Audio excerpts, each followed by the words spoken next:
now? Starting tape. Okay. I'm going to call the meeting order at 1:14 this afternoon, the 23rd.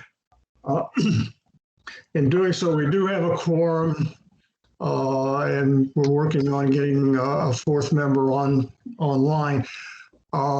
Camilla will not be here, will not be on the meeting with us. She has an engagement to attend to today. Nor will we have Lisa. Lisa has informed me that she's not going to continue on further with the committee, so she is no longer a member of the committee, and we will unfortunately not have her with us, but we, of course, will be continuing on with our activities. First item on our agenda is the approval of the agenda. Do we have any changes, deletions, additions, comments, that kind of thing? Okay, I want to. There is a typographical error that's not necessarily particularly important. If you go down to the last item of the unfinished business, where it says bylaws source references sections 514, that symbol behind the 14 is the letter A. For whatever reason, my computer software seems to want to put that symbol in when I type a parentheses E, and I missed it on this situation. It also does the same thing to me when I have a parentheses C. It wants to go to a copyright symbol, but that is 514E on the agenda. Other than that, if there's no other, it's not a change so much, but no other comments or change, we'll consider the agenda approved. The minutes are the next item on the let me back up briefly to the agenda. I'm just going to show bylaws items that we're considering as unfinished business. We started on the revision of the bylaws, the amendment of the bylaws. So I'm just going to continue to show those items on those as unfinished business, although it may be the first time we consider a particular topic, it'll still show under unfinished business. Moving on to the minutes, just a brief explanation before any comments or changes, whatever. There's quite long this time, and the reason why is that I believe it's important to include as much information in the minutes as we can on how we are considering things, the information we have before us that we're considering and that sort of thing, so that there is a record as much as possible of what we've had before us, what we're considering and that sort of thing. And obviously the fact that they're on a videotape is an even more extensive record of what the committee has been doing. But that's the reason why the minutes this time in particular are much longer than they have been in the past. And I'm going to continue to add that kind of information to the minutes as the particular information comes before the committee. So are there any additions, deletions, whatever to the minutes of the last meeting? Okay. Go ahead. Not I. Okay, if there aren't any, I won't ask for a motion to approve. We'll just consider them to be unanimously approved. There are no public comments that I see unless Greg has a comment to make. And Greg, if I forget to say something as we get to the end, if you have any questions or comments, please feel free to ask a question at any time as we go along in the meeting. You're entirely, I think, welcome to come in when you think you need to ask a question or want some clarification. Let's move on to the unfinished business. Some of our business along the way is going to be incomplete because we don't have Camilla with us, and I will follow up with an email as as appropriate. Although I know that she has, in an earlier message to both Josh and I, asked if the meeting would be recorded, and Josh did reply, yes, it will be, and of course it is. The CC 04 item on the agenda refers to our first reading of the amendment that we proposed to the board on our own advisory committee item. And the board meeting last week, actually it wasn't last week, a couple of days ago, I'm sorry, did not include a second reading. So we need to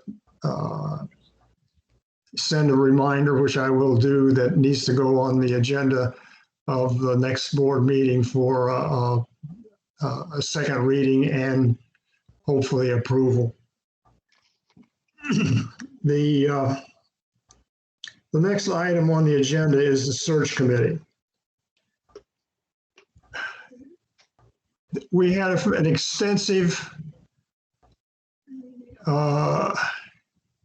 Josh, you can hold that one until we get to it. We're not to it yet. There was an extensive discussion of the search committee item on our list of proposed amendments to the bylaws. And we did get to a point where there was going to be a proposal made, hopefully considered at this meeting. That's not going to happen for a reason that was previously discussed. So we're pretty much back to a square one on that, except for the fact that we had an extended discussion of the proposal or of the topic and proposals at the meeting. But again, we're at the point now where we've got to decide how to go forward.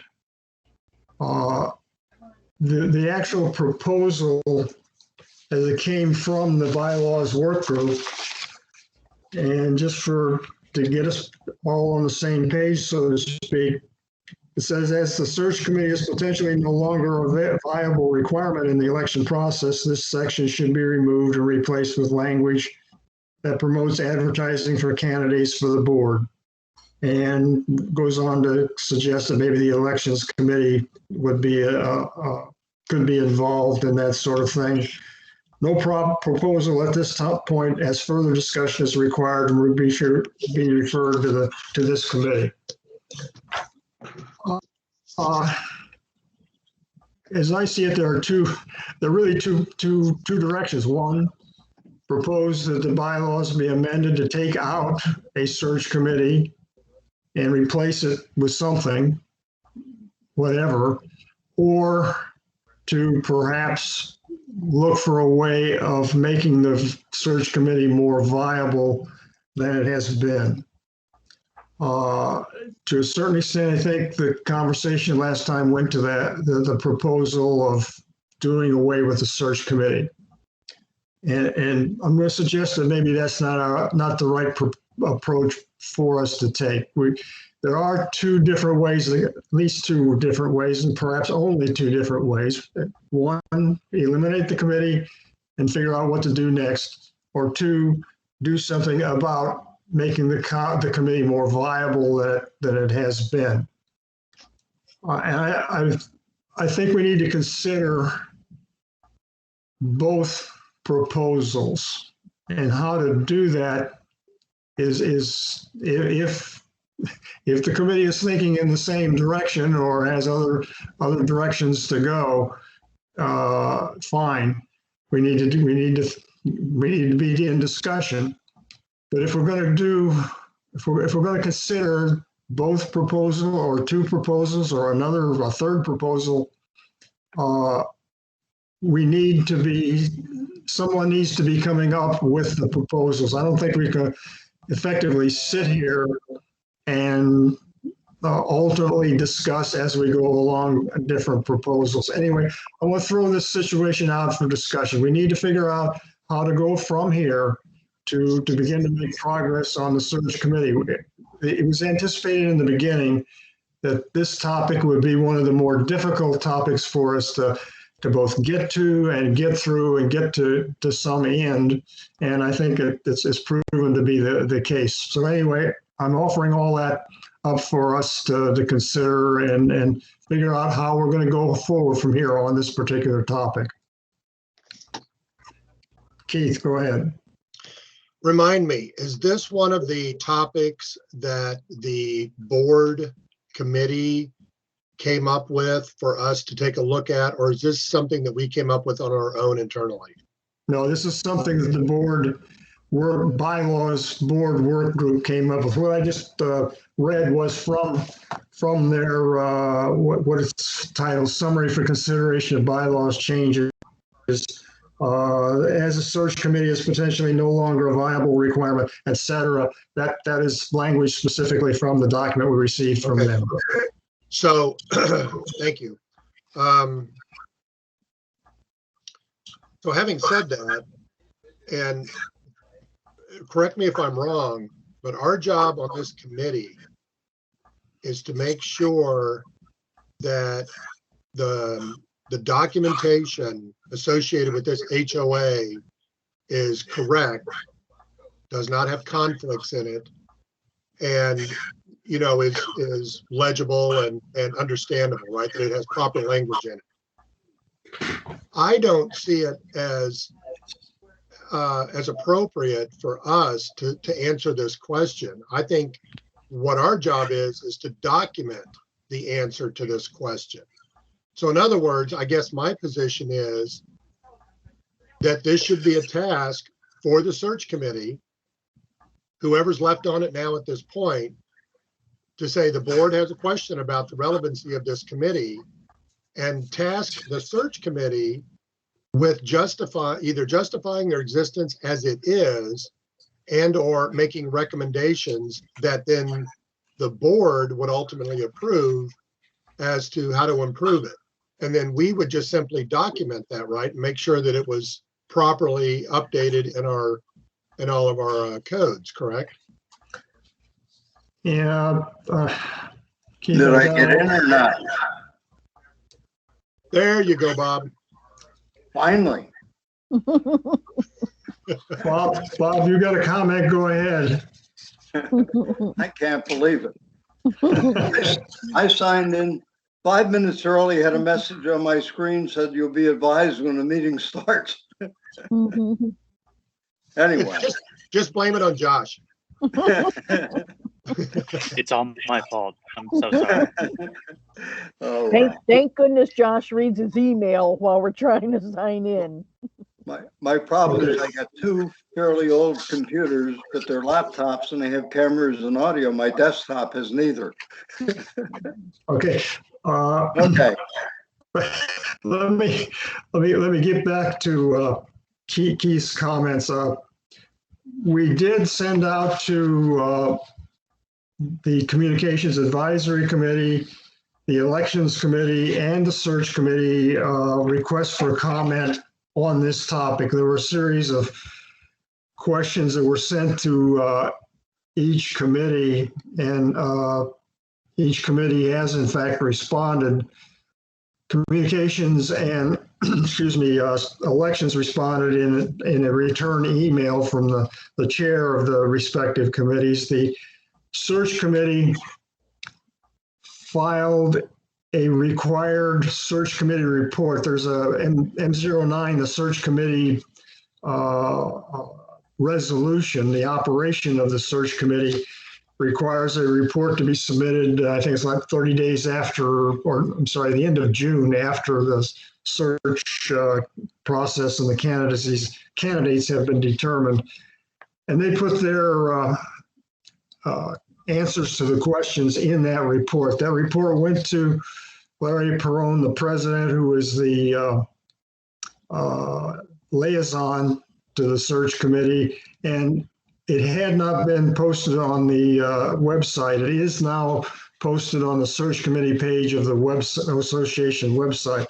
In that, and I'm just going to, well, I'll read what I did in a our comments, not comments, but a summary of the committee, the various committee responses. And I don't know if, Josh, you may or may not have that handy. What's that file called? Oh, golly, it's in a series of letters. It may be ECSC, CC, or something like that, comments. Yeah, I'm not sure I have that one. Okay, well, let me, this is a summary from the search committee report. This is my summary of what they put in their report. Number one, recommended that the search committee be deleted. Membership recruitment is difficult and can be expected to continue to be difficult. Second thing that they have in it is that the search committee eliminate the search committee as an intermediary for candidate applications under section 5.02C. The search committee supposedly gets the application forms to the candidate or potential candidates, gets them back, and they eventually go to the secretary. And it's a recommendation that that be eliminated. Well, if the search committee is eliminated, that would be eliminated. I'm going to skip the number 3 for a second. Number 4, Communications Advisory Committee could assist staff in distributing information regarding becoming a candidate for the board. The last item that I skipped over, it has to do with recommending a deletion of the additional time for a candidate to apply if there's less than 2 additional candidates for the vacancies. That's not really a search committee factor, but it was in their report. So 1 and 2, or 1 and 4, I'm sorry, go together in the sense that the current or then existing search committee recommended deleting the committee and stated as a reason membership recruitment difficult, and it can be expected to become difficult, continue to be difficult, I'm sorry.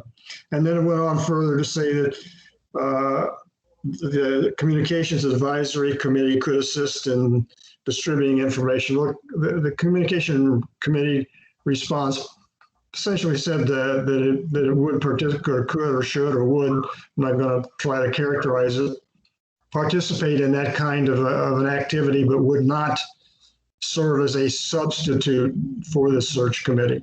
So we do have input from the search committee. I guess that's the bottom, and that's it. I guess that's what I'm trying to get around to indicating to you, Keith. So if their recommendation, which sounds to me, is to disband the search committee, then, and I apologize, you may have discussed this at the last meeting and maybe I'm just not up to speed, but does that just go back to the board and the board or the committee agrees and then we codify it? Or what's the process? Well, that's a good question, and I can only give you the way I have viewed it. Let's put it that way. Now, again, I do have some things I'm going to have to communicate with Camilla, and I can add in there something that corresponds to what you're indicating. It's been my thinking, and this was expressed at the last meeting, and Camilla was with us on the last meeting, so I that's all I can say with regard to what I'm going to say now, and that is, I think we should be proceeding with what we think we have as a proposal to what came to us from the bylaws work group, rather than wait for the board to do something. Now, I said that, I think words to that effect, at least at our last meeting, recognizing that although the report had been out from the search committee for close to a month at that point in time, there had been no communication of any kind publicly, and there still isn't. The only thing that exists is it's on the website for anybody that happens to stumble across it. And the board is not really scheduled to have any more meetings between now and the election, which means there will be a new board, however many, there'll be at least one new board member. So there'll be a new board in another couple of weeks plus. And I don't think we should be waiting around, but I can modify that by saying, yes, should I include in what I have to communicate now? Is the board going to act on us, or should we proceed on our own? Get some direction from our liaison. So I understand what you're saying there. That makes sense. So maybe I should modify it. Should we be feeding this back to the committee? And is it the committee's charter, as they look at these issues, to also vet the responses and come up with an agreed upon way ahead, which we would then draft into the documents, and then that is what would get presented to the board? Okay, I'm gonna make sure I understand. You're talking about feeding back to the bylaws work, the board bylaws work group? Correct. Okay, what would we, okay, can you elaborate a little bit more on what that includes, what that means? I'm not sure. The way I understand it was the bylaws work group identified what they believed to be a problem that needs to be addressed. That came to us as something to take a look at. We determined that really the only way to address this particular issue was to send that question on to the committee. So then the committee comes back and says, we're not sure we should even exist anymore based on A, B, C. And it seems to me then that because we can't solve this problem on our own, that response should then go back to the committee and say, this is what you ask us to look at. We can't just draft out of a whole cloth new procedures. This has to come from somebody, outside of our group. The committee says they don't think they should exist anymore. And that's the unofficial answer to your concern. Then theoretically, the work group committees accepts that, comes back to us, and then we draft up the language that changes the documents that removes the committee. Okay, so my question would be, to make sure I'm following it, would we need to go back to the search committee and say ask them to come up with options that would include not dissolving, and how I feel like the search committee should have some input on, if we're saying we're not going to accept dissolving this committee and we feel it still needs to exist, then the search committee should be the one to come up with the alternative ways to stay viable, which then maybe could be collaborated with the work group. Right. And then come back to us for the final language inputting into the document part of the procedure. Right. I agree with that, because the way I see this, the reason it came to us is because it wasn't clear to the work group how this issue should be addressed. Well, after we discussed it, we realized that the only way to address it was to get input from the committee. So now we're acting like a middleman. Right. Yeah. So if this goes back to the committee and the committee disagrees with the idea of abolishing it, they should then communicate directly with the search committee to come up with a solution. And then whatever that solution ends up being, that then comes to us to codify into the appropriate documents. Well, the other question I have is the board liaison for the search committee happens to be the president of the association.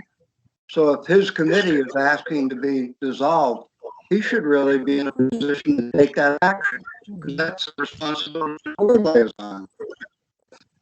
So our input is secondary, but they got to make the decision. Mhm. Oh, yeah, I mean, well, whatever proposal comes to them from this committee, they're going to make that, they're going to make a decision at that point for sure. well, we basically are agreeing that the committee should be dissolved because they've asked to be dissolved. Okay, let me let me go through the Okay. questions that were submitted to the search committee. Number one, is the search committee as a separate governing document committee effective and necessary in encouraging association members to be candidates for the board of directors? Now keep in mind what the answers that have come back, whether they completely address these questions or not. Remember the answers that we've received. Right. But we as far as the effectiveness and necessary, I think you could say that answer was recommend the search committee be deleted and the recruitment issue was noted. Another question is a multi-part question. What amendments, if any, to the bylaws would make the search function more effective? In particular, do the following bylaws provisions contribute to the effectiveness of the search function? A, the 1-year term of committee members. That's the committee's report appointed as of February 1st or by February 1st of each year. So it's effectively a 1-year term. Second specific point was that a potential candidate is to receive an application form from the search committee. That's asking, is that really make the search function effective or more effective? How much help does that provision add to the search function in the bylaws? Next question. The search committee is to provide a list of candidates to the secretary. Is that really a necessary function in the search process? The search committee is to attempt to acquire at least 2 candidates more than the number of the search. The search committee is to attempt to require at least 2 candidates more than the number of vacancies. I think that may be misstated on my part. I don't think that the bylaws really say the search committee is to do that. The board is supposed to release that information, but be that as it may, the response did address that and said it should be deleted. But anyway, the final question they were asked are any other comments on the search committee and the search process? And I read the 4 answers statements, answers, whatever, that we got. And basically what we got in return for those questions was delete the committee. There were a couple of things about taking out of the bylaws something involving the search committee. Well, if you take the search committee out, that's gone anyway. So, yeah. I don't know how viable it would be to go back to the search committee and ask them for proposals of what they would do. Among other things, the committee is supposed to be 5 members. This year it was 2. And I don't in any way mean to be thought of disregarding the opinions and the reports and the comments of 2 people. No, I don't. But it is in fact from a less than full committee, as the bylaws expect the committee to be populated. It also vets, though, one of their complaints about how hard it is to recruit members just by the mere fact that they only have 2, Well, I understand that, although that's not a committee. Recruiting is not the committee function. But let me just make this comment. The search committee has been dysfunctional in the last several years The most recent search committee report that you will find online in the search committee page is 2018. Now, I don't remember if there are more reports on the web page prior to 2018, but I do have in my folder reports from earlier years. Although the search committee has not been as clearly functional, for lack of a better words, than it could be. There have been times when there's not been a timely naming of committee members. It's drug out past the bylaws date. There have been times now, recently in particular, the pandemic, of course, had an impact a year ago for sure, in which a committee was not simply formed.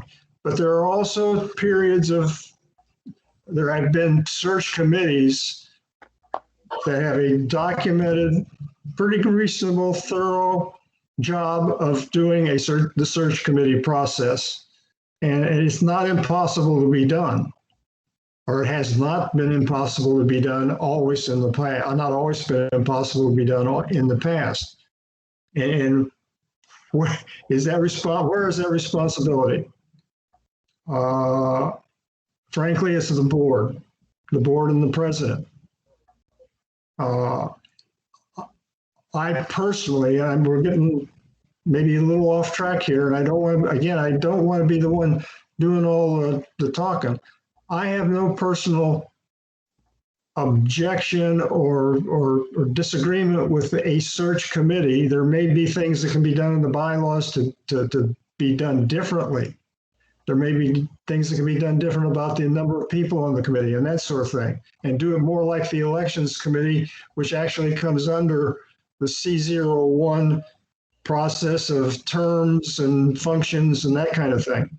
That may make it easier to put in place a search committee. My personal irritation, and I'm going to use that word, is the failure of a committee to be appointed as it should be. And that really is that's behind why I suggested there are two approaches that we should be considering. One approach is how to make it more possible for there to be a search committee of members of the association. On the other hand, how do we do away with the committee because it doesn't appear to be, it may be hopeless to get it done, and be considering with which of those we want to approach the board with. That's all behind why I made my earlier comments. And again, I want to stop there and quit being the one that's doing all the talking. Keith, go ahead.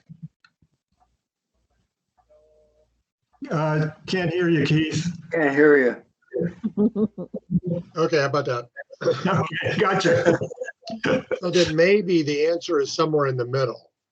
Maybe the answer is that the bylaws are modified to have wording to the effect of, as determined necessary by the board, a search committee will be appointed, yada, yada, yada.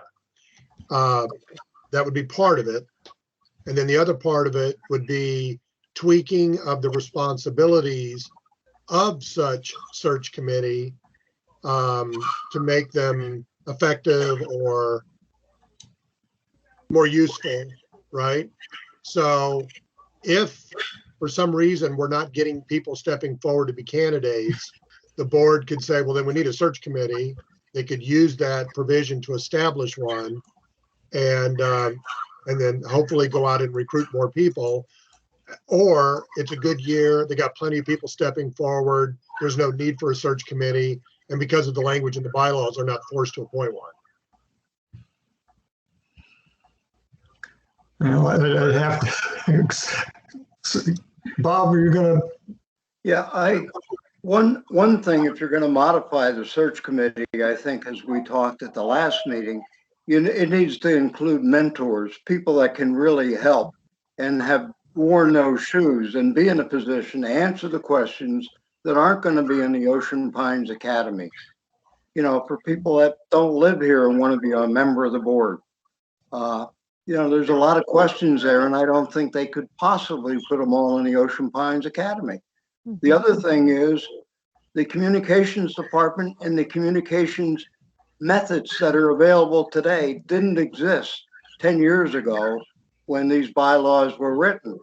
So I think the communications department, if they can't recruit by doing a lot of publishing, and they do a great job getting information out, a committee isn't going to do any better unless you get all the public speakers at every meeting and have their phone numbers and call them up and ask them if they want to serve on the board.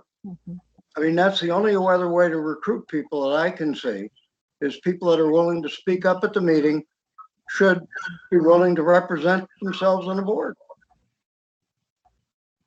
Because if they're speaking during the public comments during a board meeting, they're Right. paying attention. They are the people paying attention to the workings of our group here, Right.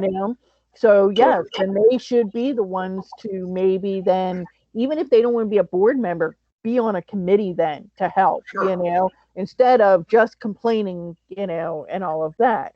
But yes, I don't know if Keith noticed or not, but we did talk a lot about at the last meeting, having mentors, former board members being available to answer questions of a potential interested candidate, about the time commitment and all of that kind of stuff, that we weren't sure if that's the kind of stuff the search committee should be answering for a candidate, or are we, if a candidate had questions, who are they going to? Was it the search committee? Was it the secretary that takes all the final applications? Is it the board?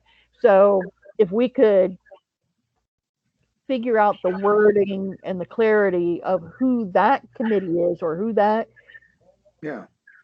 entity is, I think we might get more participation if people really know that they can get their questions answered. So I don't know if that's the search committee or not, but it might be the mentor committee. I don't know. I don't think I have had it. Because the elections committee said they didn't want to do that kind of stuff because they wanted to remain totally neutral. So they didn't want to be answering questions for one individual and maybe not somebody else, or, so it can't be them. So who else is it? I don't think I have readily available the resolution M09, which is, again, this is the search committee process, what the search committee is supposed to be doing. Okay, I don't know if it has to. Yeah, go ahead. I don't remember if it says anything in there about being a contact point, but if we can. Okay, you can keep scrolling short way up. There's nothing there. Roles. Okay, let's scroll slowly through the roles, see if we can see anything there.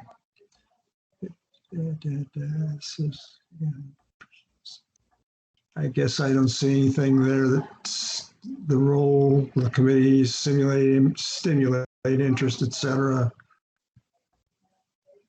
Okay, it does not go back a minute there, Josh. Hang on. The role of the committee is to stimulate community interest in the forthcoming board elections, solicit candidates from a broad spectrum of Ocean Pines membership, provide information to or otherwise assist potential candidates with the application process. I don't know that there may not be anything further along about setting up a phone number or contact like the election committee does for election issues or election questions, let's put it that way. But at least there, the committee is at least somewhat assigned the responsibility of being a contact point for people who may be interested in becoming candidates.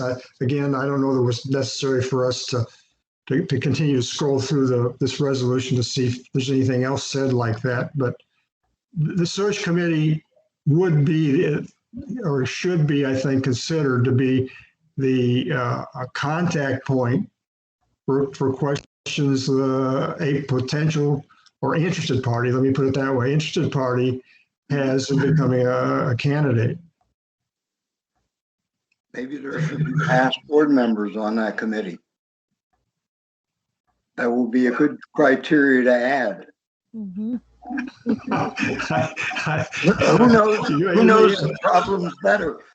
You may have trouble drafting them. Although there are here and there are a couple of former board members who are in fact committee members of one kind or another at the present time. But I would hesitate to make a required position on the committee to be a former board member. That may not be possible to make happen. It could be highly encouraged. If possible. When a board director completes their term, and whether they've termed out or they're not going to run anymore, the president could encourage them to consider assisting in the future on the search committee. Yeah. You might want to make that. You might want to make that a D. You might want to make that a DR amendment. I say that in all jest. Okay. So what are we going to do, Chief?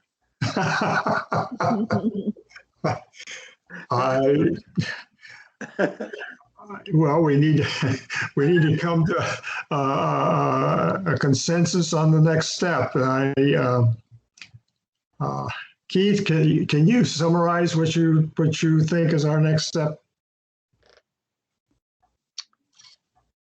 Or at least Well, it help me. seems to me our next step is to draft something in a way of a response to the work group to say, we looked at this issue. We requested input from the search committee. We got this feedback. Here's our thoughts on it. This is what we think the options are. Because again, we are not supposed to be making the rules, right? We're just supposed to be documenting them. So, yeah. Okay, and ask for further direction from the bylaws work group. correct. Right. All right, any comments in addition to what Keith just said? No. Okay. Let me propose this, that I draft something to incorporate what Keith just said, pass it around to each of the committee members for review and corrections, updates, whatever, comments, whatever. And when it's finalized between us, I will in turn forward that to the bylaws work group. Is that acceptable? Okay. I will go to work on that promptly and get it out, and hopefully we have another scheduled meeting a couple of weeks from now. I guess Bob, you won't be here then, right? No, You're out.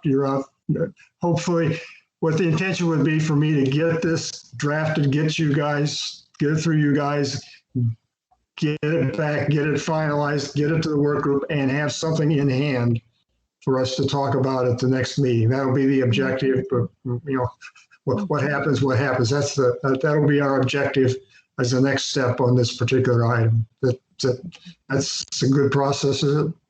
Okay. Then let's set this one aside and go on to the next agenda item. If I can find my agenda here, we'll be in good shape. Okay. Where's it at? All right.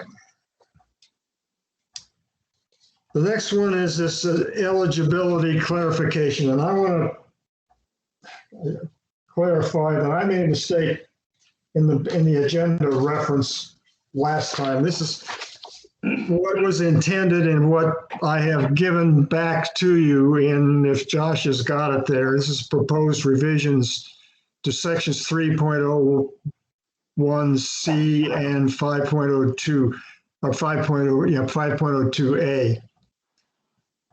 Let me give a very brief, hopefully, comment on what this is and what literally is before you. The original proposal that came down from the work group dealt with 3.01C and envisioned a change to 301C, which included creating a 3.01D. Now you'll see that what you have in front of you, or what's on that paper, is there's a C, D, and E.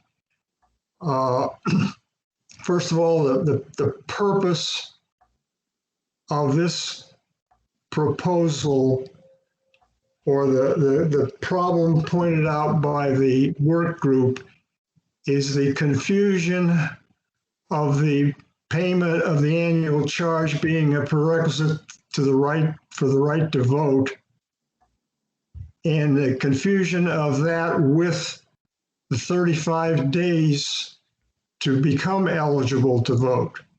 And that was a contention, it'll be 3 years ago now, made by a candidate regarding eligibility who was not eligible on the as of date in the bylaws, but contended that he had 35 days to become eligible and still be a candidate.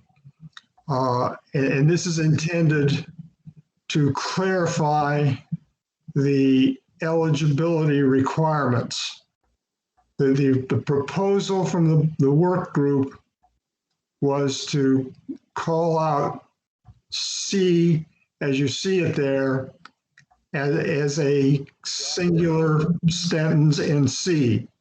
And then where you see D and E, just simply leave D, as it includes both, would include both D and E.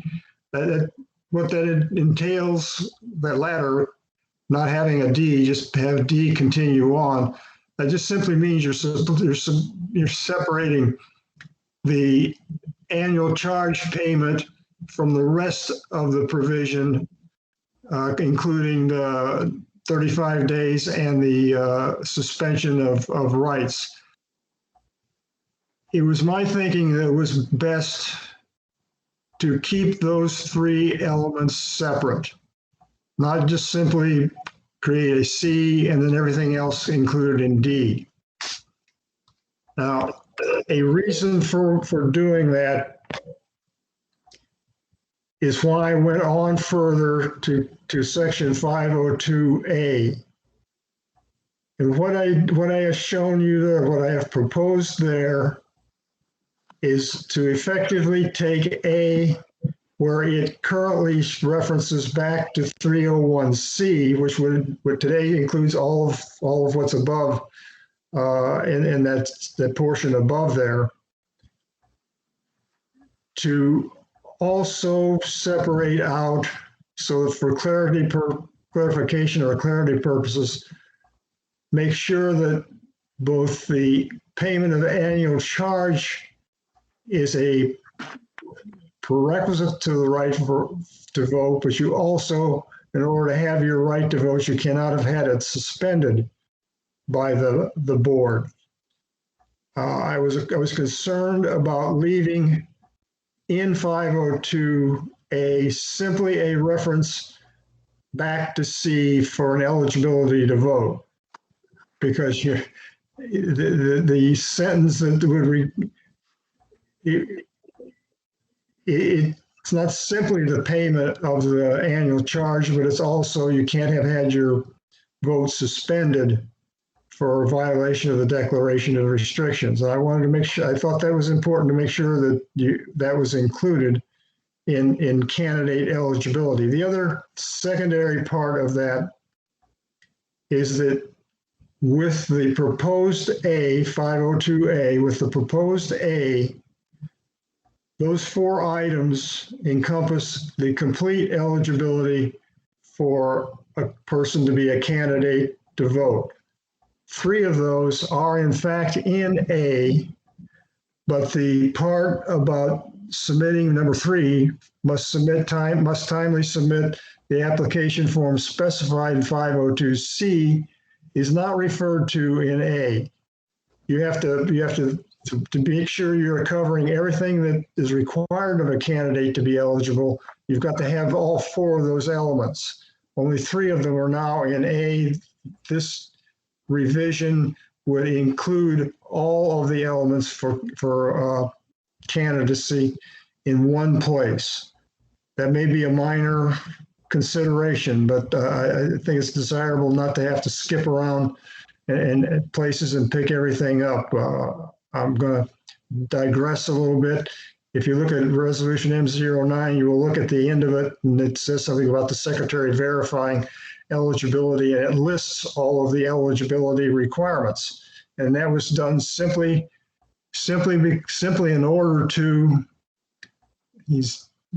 Josh has got something coming up here, and I'm not sure what. You need to back up a little bit, Josh. Keep going. Keep going. Keep going. Now you're close. Whoa, right there.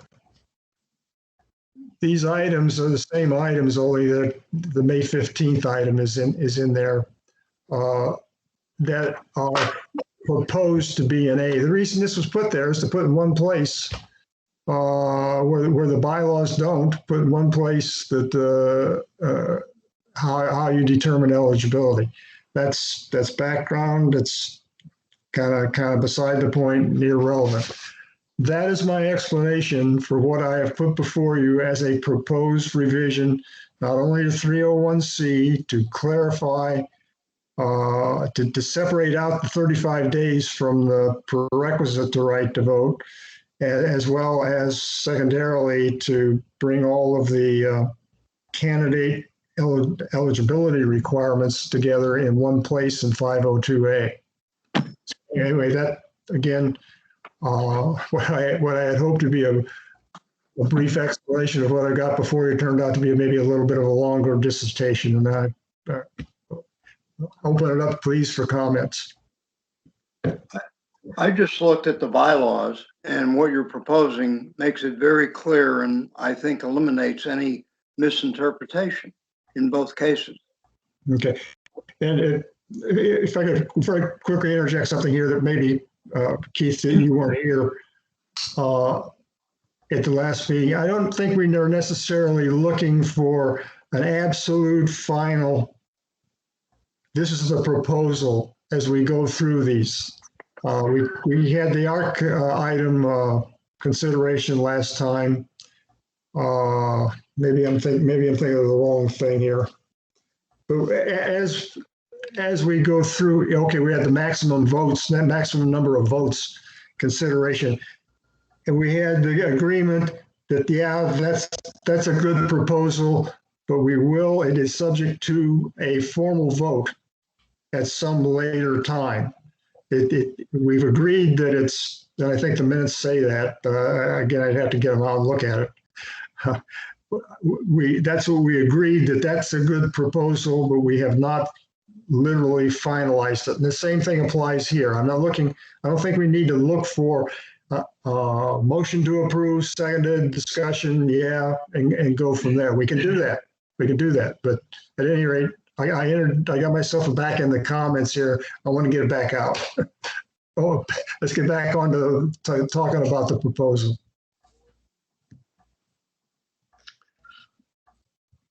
So I got a question.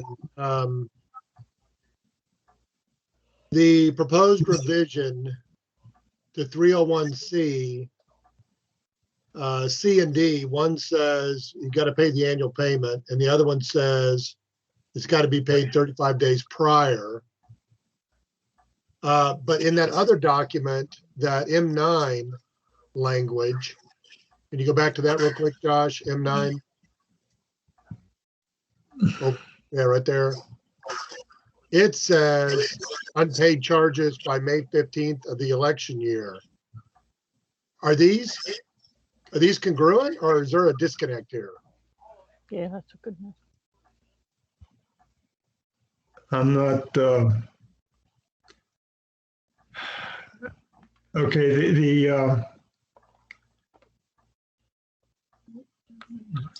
the provision in the bylaws, let me turn around and get my bylaws open over here. I've got it. What are you looking for? 502, no, 502, 5.02, yeah. Okay, keep going down to probably, yeah, D. Oh, stop, go back. Okay. That refers to the secretary's verification. The secretary has to verify as of the 15th, the candidate's eligibility. That would of course include the proposed C and E in the eligibility, and which are both referred to in a proposed 502A. There's something else. Okay, the important thing, if you're looking at a disconnect between the 35 days and the 15th, the 35 days and what was, as far as I'm concerned, was completely missed or should have been looked at more carefully in the controversy over eligibility of the candidate three or so years ago, is that it has to do with prior to the voting deadline. That 35 days applies only to your eligibility to vote when there is a scheduled voting. It has nothing to do with candidacy for election to the board of directors. It's that you are in fact paid by the 15th is what's relevant. And that is expressly stated in the bylaws. Yeah, it clearly states no member as opposed to no candidate. Well, it's the members trying to become the candidate. Is 301C strictly applicable to elections for the board, or can they be for any vote going on in Ocean Pines? Like, what if we're having a referendum? Okay.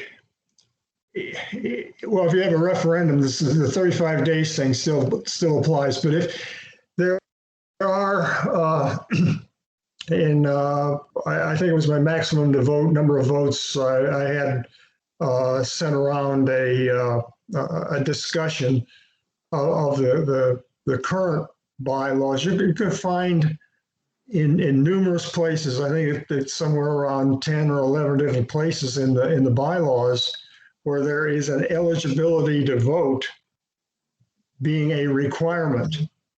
And each of us had to be eligible to vote to be on this committee, which means we have to, at the time of our appointment, and while we're still on the committee, we have to have our annual charge paid. And there, to be count as a quorum at the upcoming annual meeting, you've got to be eligible to vote, which means you have to have your annual charge paid. And there's maybe 10, 11 different places in the bylaws where there is having been paid up in your annual charge is a prerequisite to doing something. No, I get that. My issue is referendum votes could happen at any point. They're not scheduled, so they can happen at any point throughout the year. And when you get your bill for your annual charge, you have a period of time within which you're allowed to pay it. The bill is not due immediately upon receipt. You have a period of time over which you have to pay it. So it is possible that a referendum vote could come up where the vote will occur within the grace period for paying the bill. So an argument could be made, I don't have to pay the bill yet. I've got another 30 days. So I'm not in violation of anything. I'm not failing to pay it because I haven't violated a deadline. Well, the candidacy for the board, I got too many things trying to circle around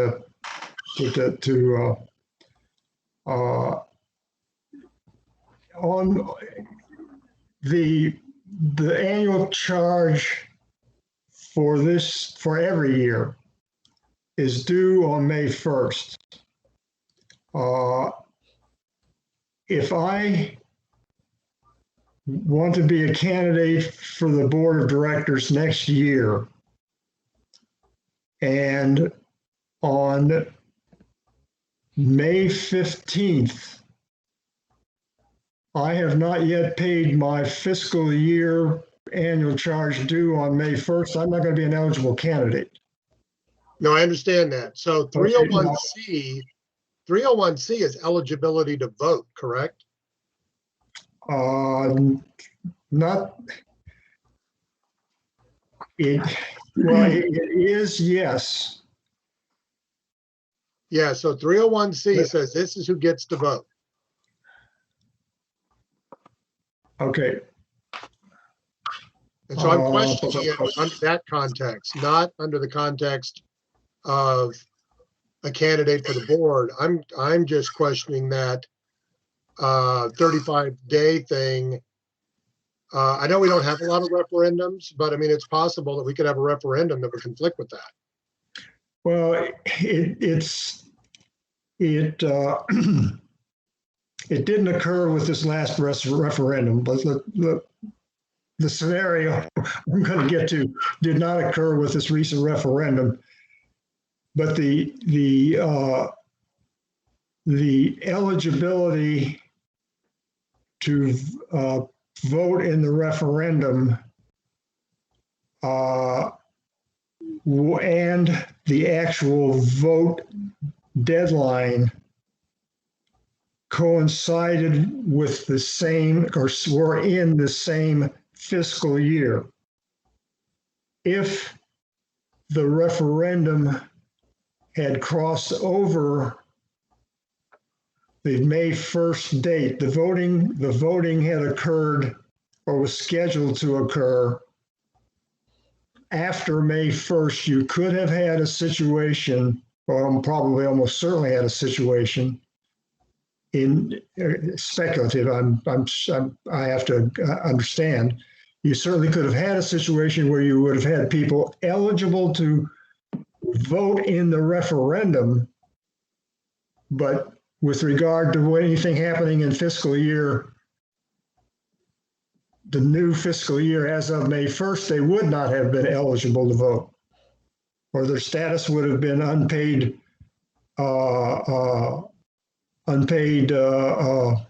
annual charge, and they did not have the eligibility to vote, which may not have had any meaning at that time, except that they couldn't be a member of a committee, they couldn't be a quorum, and a bunch of other very secondary things in the governing documents, but nonetheless, they could not be a part of certain governing documents participation by a member of the association.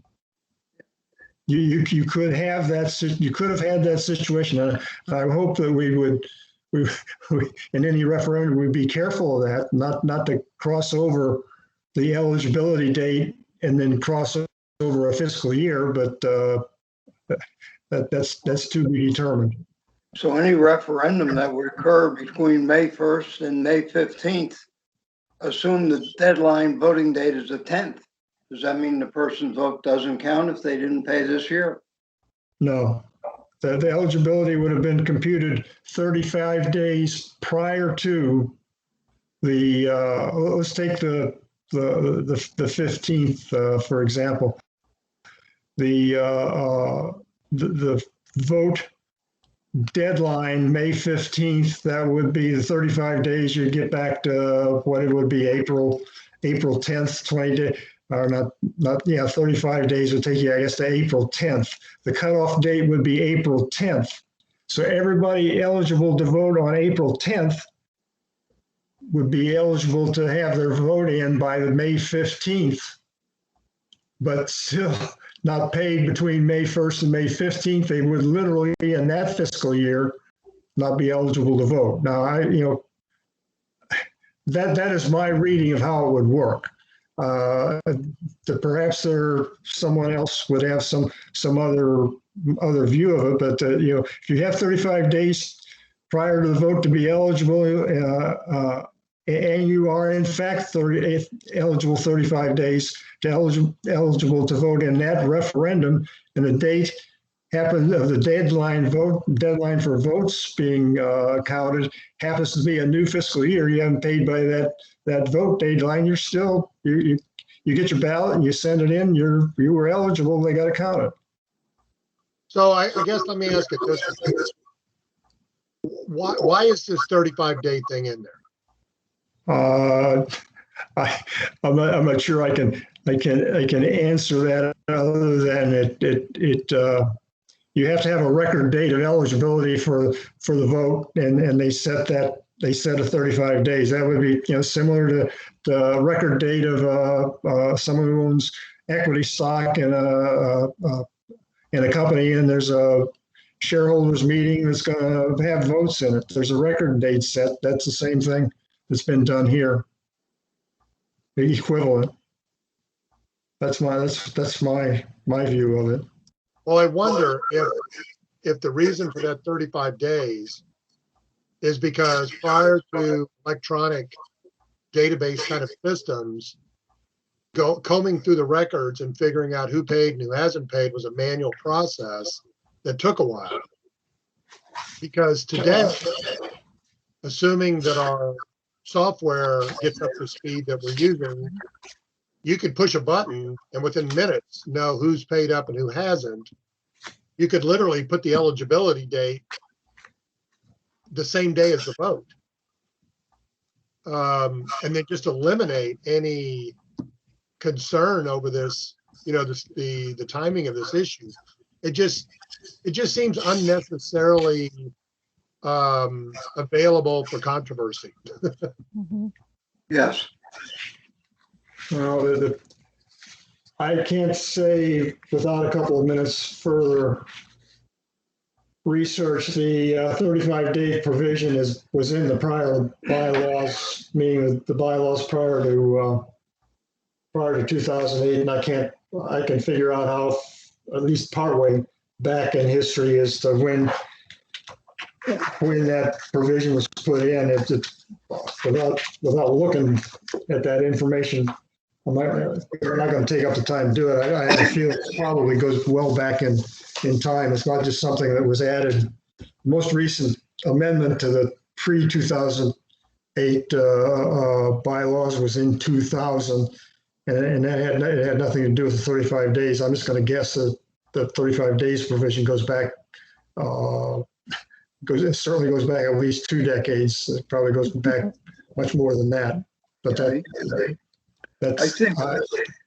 Well, okay, hang on a second. I really, we're talking about the 35 days. So do we really want to be contemplating some kind of a revision to the 35-day provision?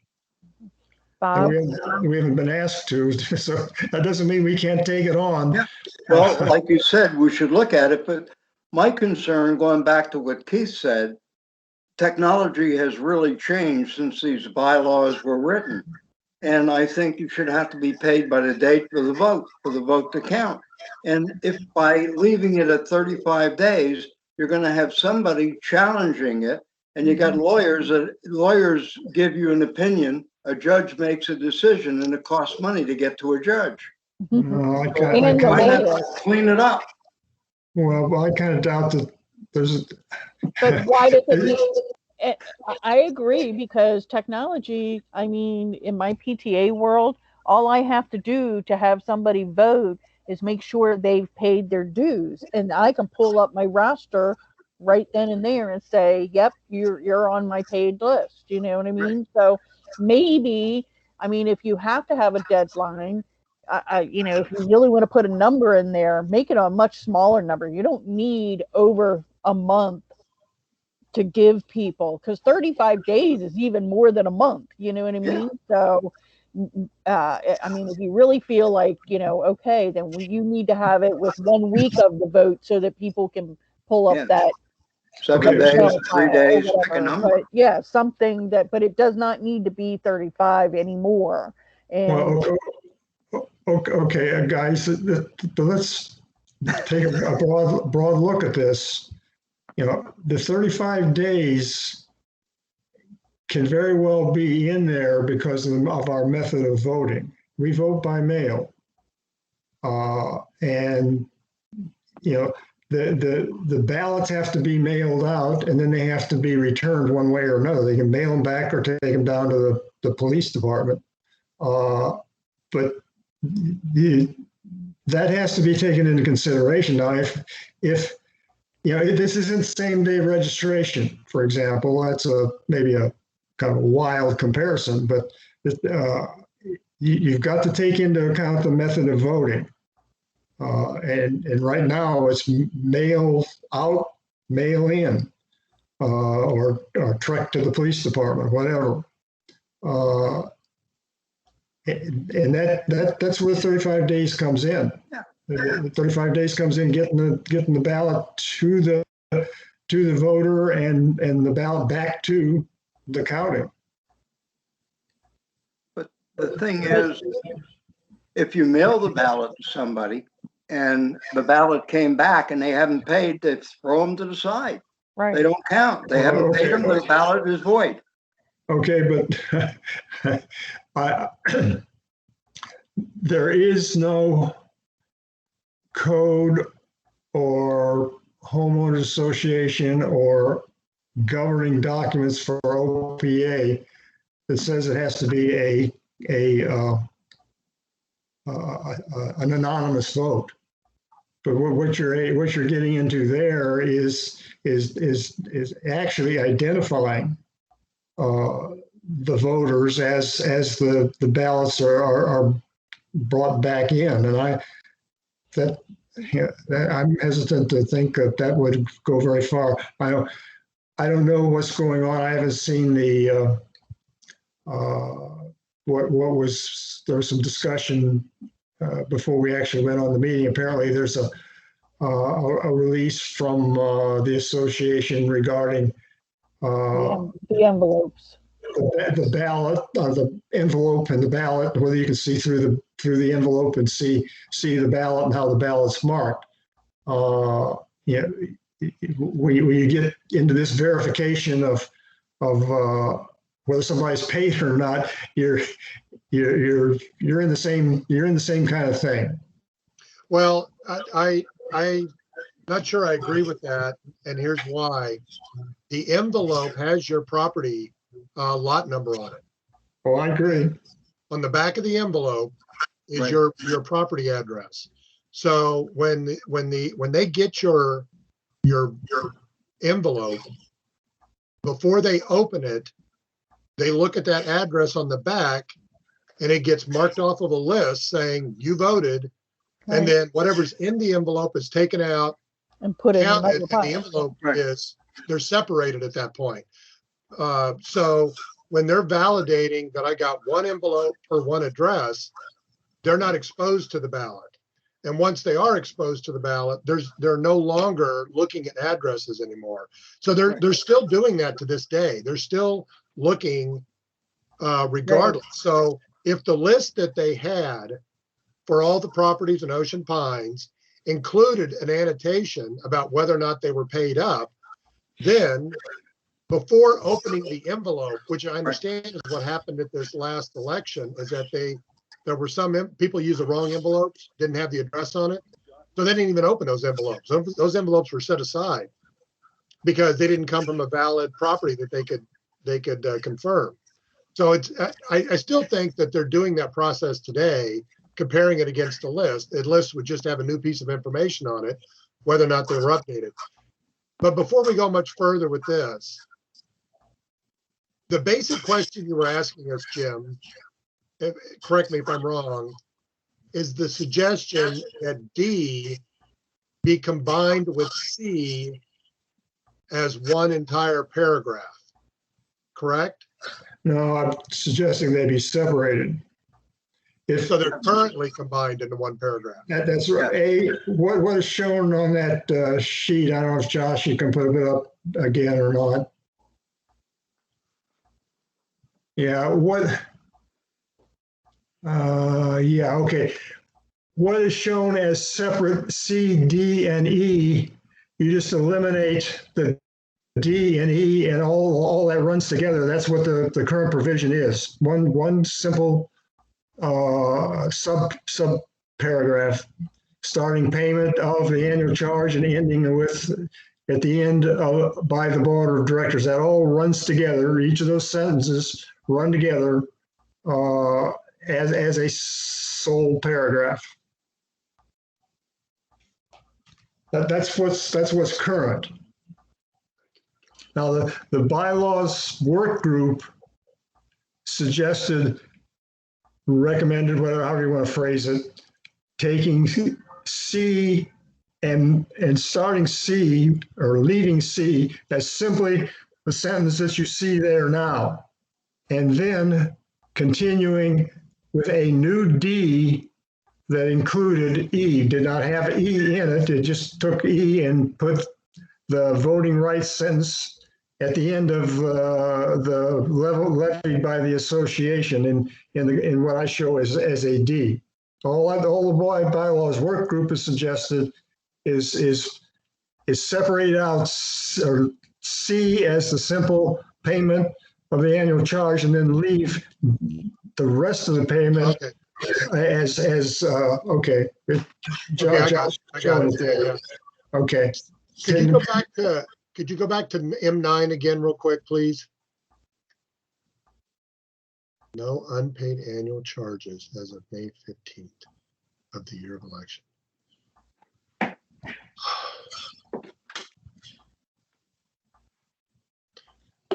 Okay, so could you go back, Josh? To the previous Which one? Yeah. This? So the question immediately before us is, does this make sense to separate these into 3 separate subparagraphs? Right? Yes. And then as a second issue, which we may or may not want to move forward with, is feedback that we maybe have an issue with the wording in D. And I'll be honest, I have a problem with E as well. We haven't even talked about. But that's a separate issue really from the original question before us. Correct? Yeah, if there's a question on E, yeah, that's a separate issue. Well, I mean, whether or not we agree with D or E, that's a separate issue from the original question is, should these be separated into individual lines? I like them separated. I do too. I like them because separate. it does make it clearer and easier to find. Then, like you said, there might be discussion on how they're worded, but we do like the format of having a C, D, and E versus just one C paragraph. I agree with that. I agree. It makes very clear that way. Okay. Now, okay. Where are our problems now? Let's stick with the top proposal, unless this is a reason to go to the next one at the same time. Where have we got a problem in the 301 CDE? Well, I'm just going to say I have a problem also. Well, first of all, the D thing, I'm still not completely sold on that. But E, I have a problem with the word may. What does may mean? At whose discretion is somebody's voting rights being suspended?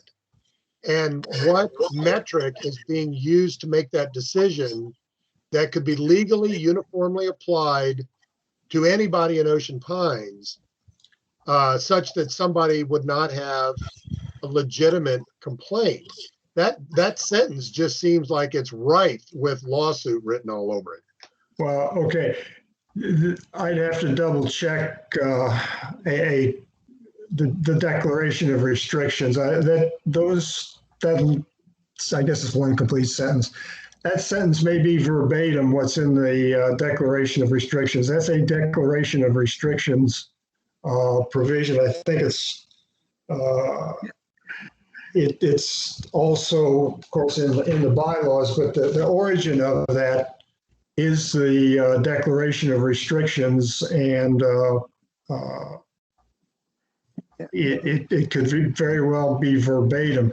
The Declaration of Restrictions give the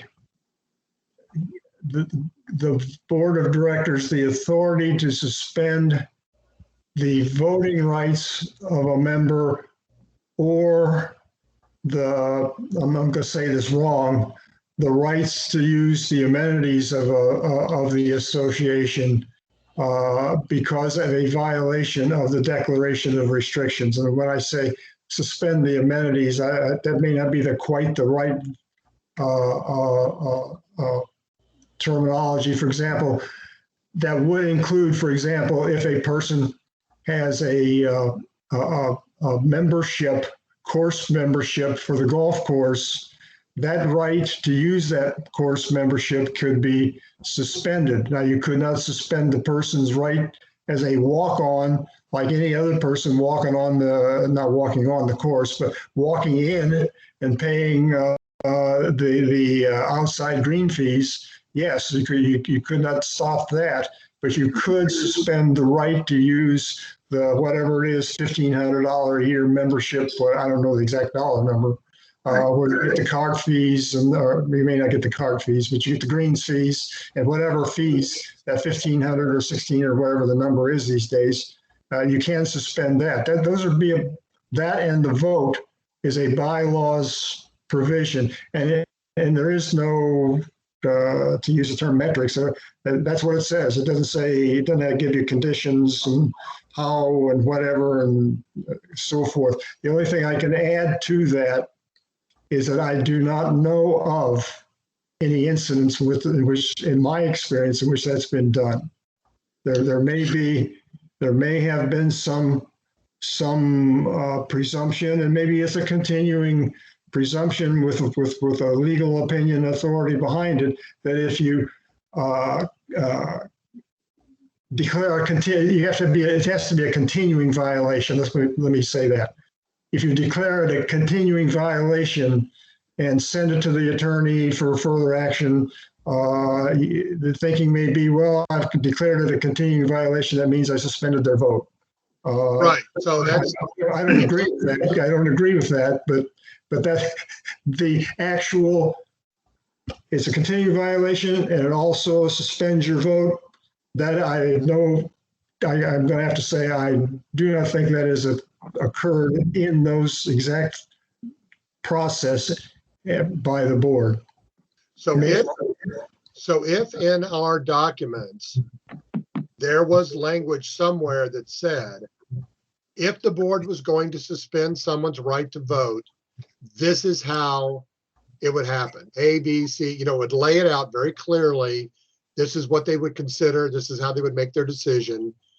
Then this section that we're looking at would say voting rights may have been suspended in accordance with, and then reference that section, right? But if that section doesn't exist, and this sentence is it, then to me, this is risk. Yeah. Because all the work that we did recently with how we manage violations, the CPI is notified, CPI informally contacts the homeowner, 90-some% of homeowners resolve the problem on their own without any more formal contact. If CPI has to send them a formal letter, there's a step process that we go through now, so such that when it gets to the board, it's time for lawyers. Yeah. So I'm wondering if this language is accurately reflective of that new process.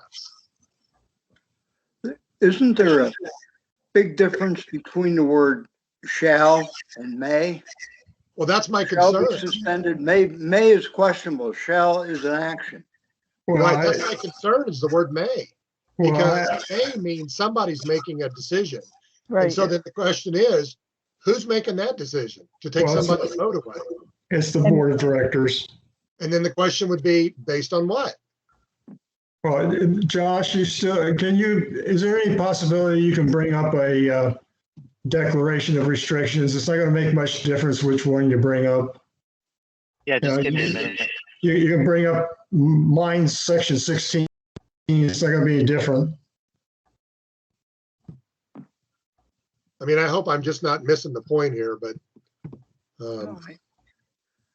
You know, you want the bylaws to be crystal clear so they're not misinterpreted and don't allow lawyers to play games. well, right. Yeah, The last thing we want to happen is at some point in the future, this provision to be used to remove someone's vote. And then it becomes an issue because they want to know the thought process they went through to do that. And the answer is, well, we really don't have one. It was just sort of willy-nilly. So, Well, something that could be missing in the E, I'll call it proposed E. It's an existing provision. Just it's the voting rights may be suspended by the board. It's the board that has that authority. right. And it But says but after it's it not has very been clear declared. that way. Yeah, it's not. Well, okay. Well, it does say by the. I didn't It always read it says- all. Didn't read it all the way. Didn't read it all the way out. It's the board. Well, I was going to say though, I'm reading it as after the extent of the violation, that the board is acknowledging the existence of the violation, but it isn't clear to me that it's the board doing the suspending. Or am I reading it wrong? Because That's a good point. That's a Okay, good point. Josh, you're going to have to go well toward the back of the. I hesitate to say what number article, but it's going to be near the very end of the Declaration of Restrictions. It's going to have something about something the board can do. It's going to be after the annual charge stuff. Okay, now don't go too fast. Keep going.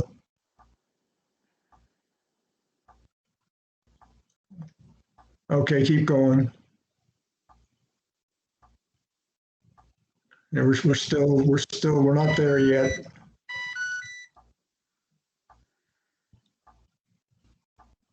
Whoa.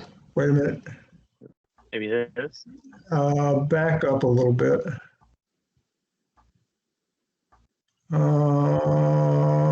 No, keep going.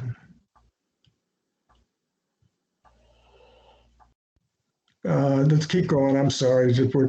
We're still in the annual charge stuff. Right here. G. 40 period. yeah, Okay, back up slightly. Whoa.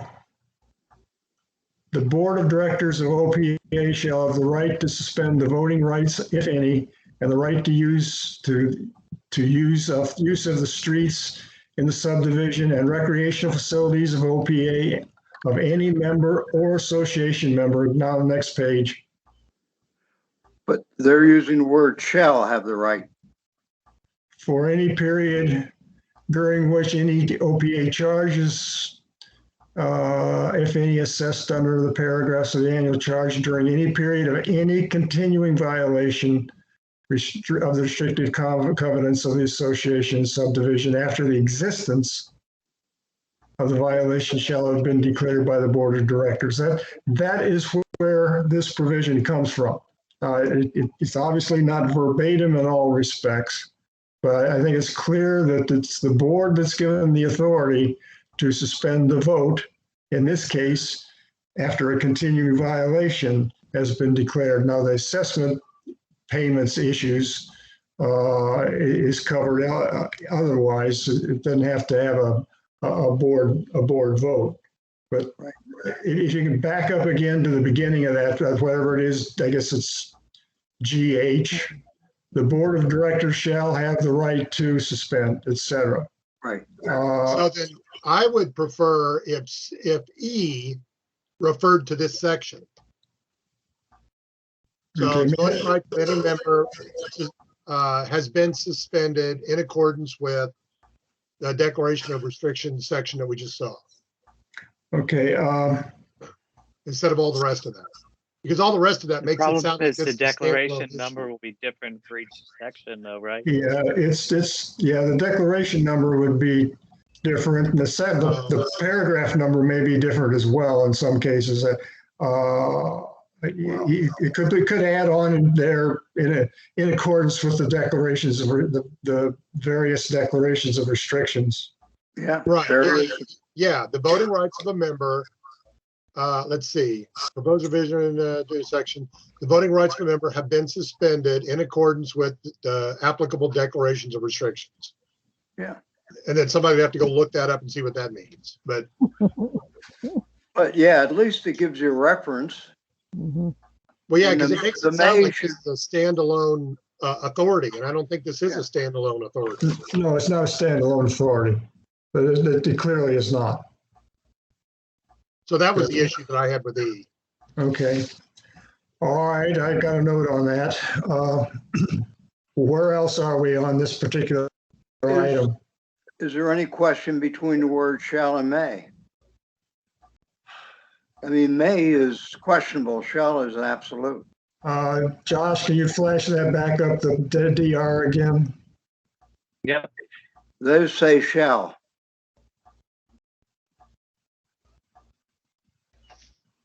Yeah, Why wouldn't you want to be consistent? I'm a little concerned about the possible inconsistency between this and another DR. Well, this is actually two different wording. What we're looking at now is saying that the board of directors shall have a right. The other paragraph is saying a member's voting right may have been suspended. Well, it shall have the right is not the same thing as saying shall suspend. I think that's where you can make a Right. you can substitute may for shall. Let me put it this way. I don't see a difference between may and shall have the right. You shall have the right doesn't mean you have to exercise it. You may Right. exercise it. Yeah, I think it's two different things that are being, one of them is saying is the board shall have the right. What we're looking at here on the screen is saying that a voting member may have had their voting suspended. Yeah. Under this provision. So I think that E, if it were to be modified, could be resolved simply by saying they may have had it suspended in accordance with the applicable declarations of restrictions. And then Okay. somebody would have to go look that up for that particular area and see what that means. Okay. Just so that this E is not construed as being a standalone authority. Okay. Okay. All right. Any comments? Let's go on. We're trying to keep this 2 hours. We could probably make it 3:15 at 2 hours, but how about the proposal with regard to 502A? That's where two things are done. One thing is to make sure that the eligibility includes not only the payment of the annual charge, but it also means you've avoided having a suspension of the vote. The other thing that it accomplishes is simply getting eligibility requirements in one place. And is this the same thing where it's one paragraph being divided into bullets, or are these new bullets? It's one paragraph being divided into bullets. Josh, if you've got the bylaws handy, okay, right there. Okay. 502A is what you see there. And you got first the owner of real property, Then you have eligible to vote under C. Well, that's replaced by eligible to vote under C and E. Then you have, you cannot be a candidate if this is after completing a second consecutive term. Those three are in the one long narrative, not a lot long, but long narrative of A.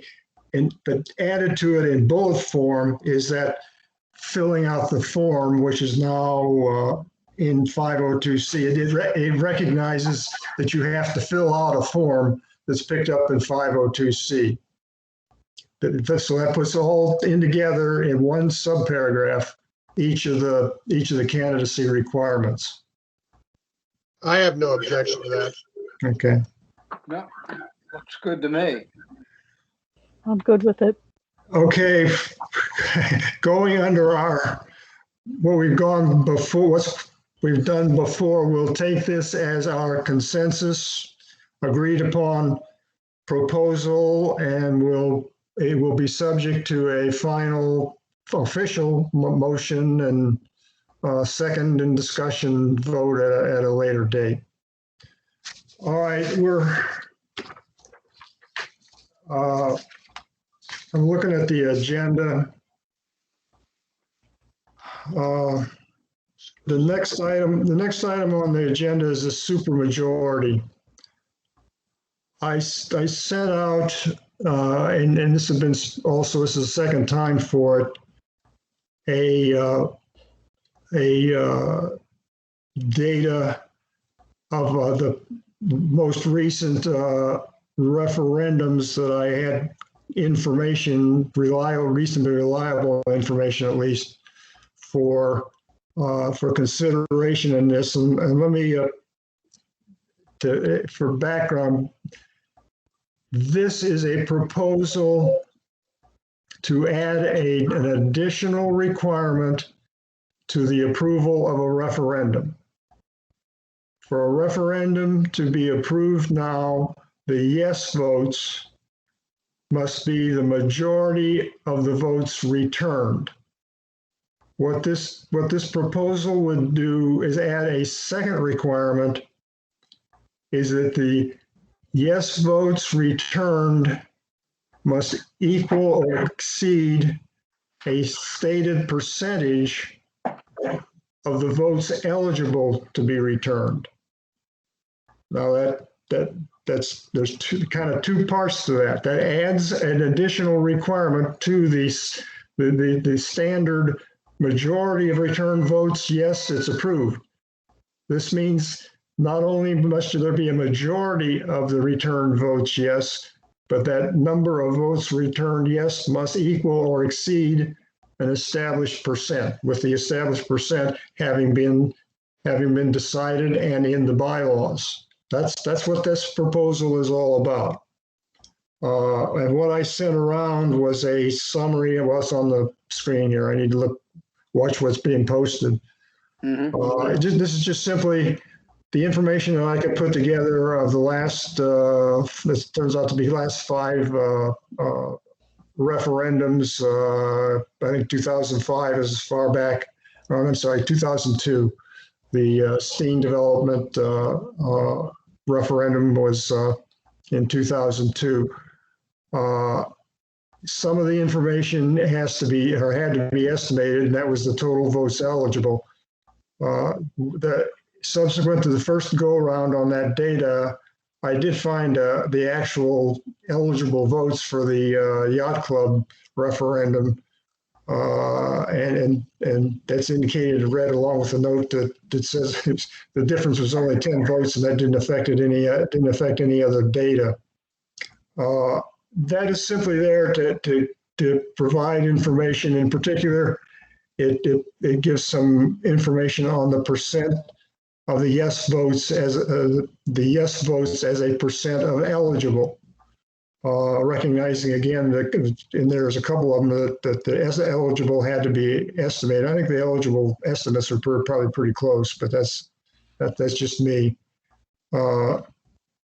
That's only for information, and I don't know that we can discuss it and have time or need to discuss this in any detail. But what we need to discuss is where we're going to go from here on this one.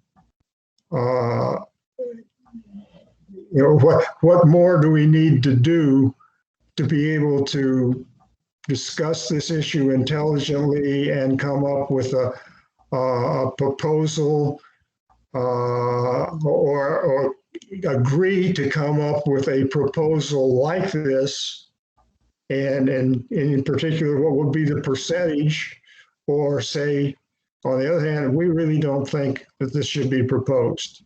I kind of see that as our decision process. Do we want to go with something like this? And if we do, okay, what is it?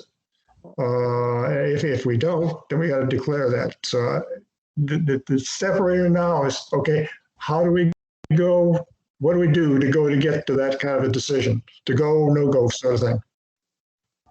What happens if you set a number and you don't achieve that number?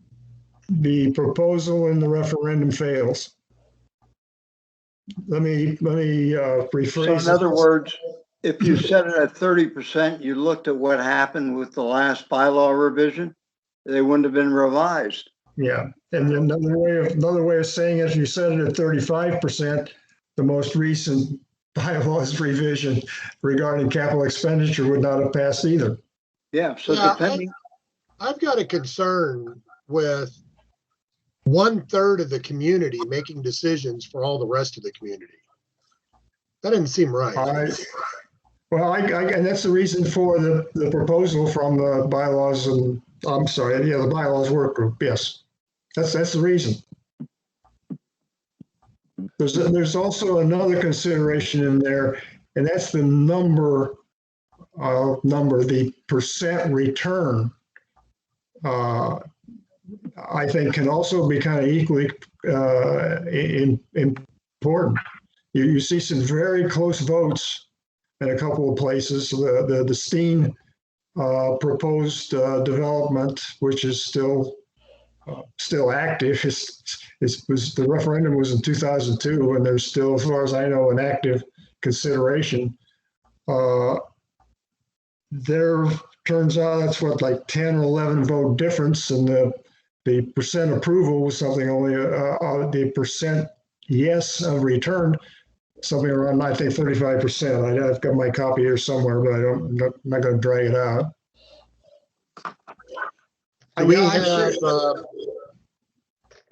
trying to think of other votes that go on where they put a minimum. I used to live in California. We did referendums all the time. And I'm trying to remember how they were done. If they were done by percentage of population or percentage of votes returned. And I can't remember off the top of my head, but it would be nice if we had something to compare it to use as a foundation for our suggestion. Because otherwise, you would have to just use basic definition for majority or simple majority. And it just would turn into personal preferences at that point. Yeah, I guess I didn't state in the beginning, but it's probably obvious. Our bylaws provision now is that you have to have a majority of the votes returned approval. Yeah, but that just doesn't sound right. What if only 10 people send their ballots back? Those 10 people are going to make this decision. What percentage really are returned for the board of directors election, which is really critical because that determines who's going to make decisions for all the owners. Oh, that's a good point. I wonder what those numbers look like. Yeah, what percentage of those are being returned? 40%. 40%? Well, that's better. Yeah. Well, it's far from the majority of the membership, though. Yeah, well, that's right. You're right. I personally would prefer us to say that X percentage of the eligible votes have to be returned to even bother counting them. That if we can't get X percent of our community concerned enough about the issue to vote on it, then it's not an issue that the majority is interested in voting on. Because otherwise, it ends up being special interest. Yeah, I personally look more toward the percent return. Excuse me. I found my copy of the spreadsheet. The Steen referendum in 2002 had a difference of 11 votes, but there was a 70% turnout of eligible voters. And as a side note, that I have actual information, and it's actually in a letter form, copy of a letter. The 2611 yes, 2600 no was actually a recount. The board ordered a recount. The original count was maybe something like 2,606 to 2,599 or something like that, and then the recount came out with a few more vote difference between the two. And the next closest one was the next one under, which is the original community center proposal, which never happened again, was also quite close. Something like 114, I think it is 114 vote difference. But there was a 62% turnout, whereas in each of the other two cases, it was the percentage of yes votes was relatively low, 35 and 33%. And as Bob pointed out, well, in the bylaws 2008, there's very poor return, and the yes vote percent was small as well.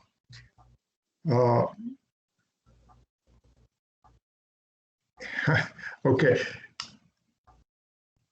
There's reason to believe that we should be looking for some more information before we go ahead with a proposal, whatever that proposal may be, including one more oriented toward a return number of votes as opposed to number of yes votes returned. Does anybody want to do any further research and proposal? Alternate proposals. I'll try to do some research to see if I can find something that we can reference. Okay. I'm not sure what's out there, but I can try to find. I can look for. I did a kind of a general search and didn't come up with much, but that doesn't mean anything other than what I tried. All right, well, let's leave it at that, Keith. And any proposals that you may wish to talk about or propose in concept or in detail, alternates, I think you can feel free to do that too, other than just simply look for information. If to whatever, however far you want to take it, let's put it that way. Yeah. Well, I'll see what I can find. Okay. And then I will kind of write up a little summary of what I did or did not find, and then I'll send it to this group. And if I do find some things, I'll try to provide links to it so that the group can review those materials or reports or whatever I end up finding. And then maybe that way at our next meeting we can talk about it. Okay.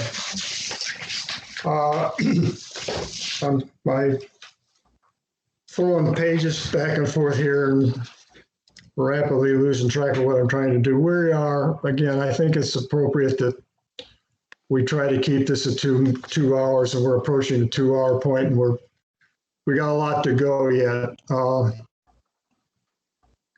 Let's stop at that point. The next two agenda items would require more discussion to begin making much progress on that I think we should leave time to do. One thing Well, let me make a comment about that last item where it says bylaws bylaws source references, sections, list the sections there. Those sections refer to a document outside of the bylaws, like a personnel manual or some other document.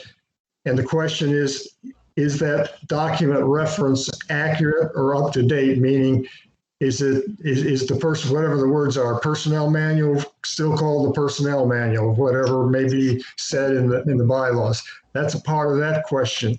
Another part of the question, and I think the 514E and F are in particular, makes reference that the board will establish various financial requirements, where we deposit our funds, who can deposit, who can do whatever with the funds, but makes no reference to any source.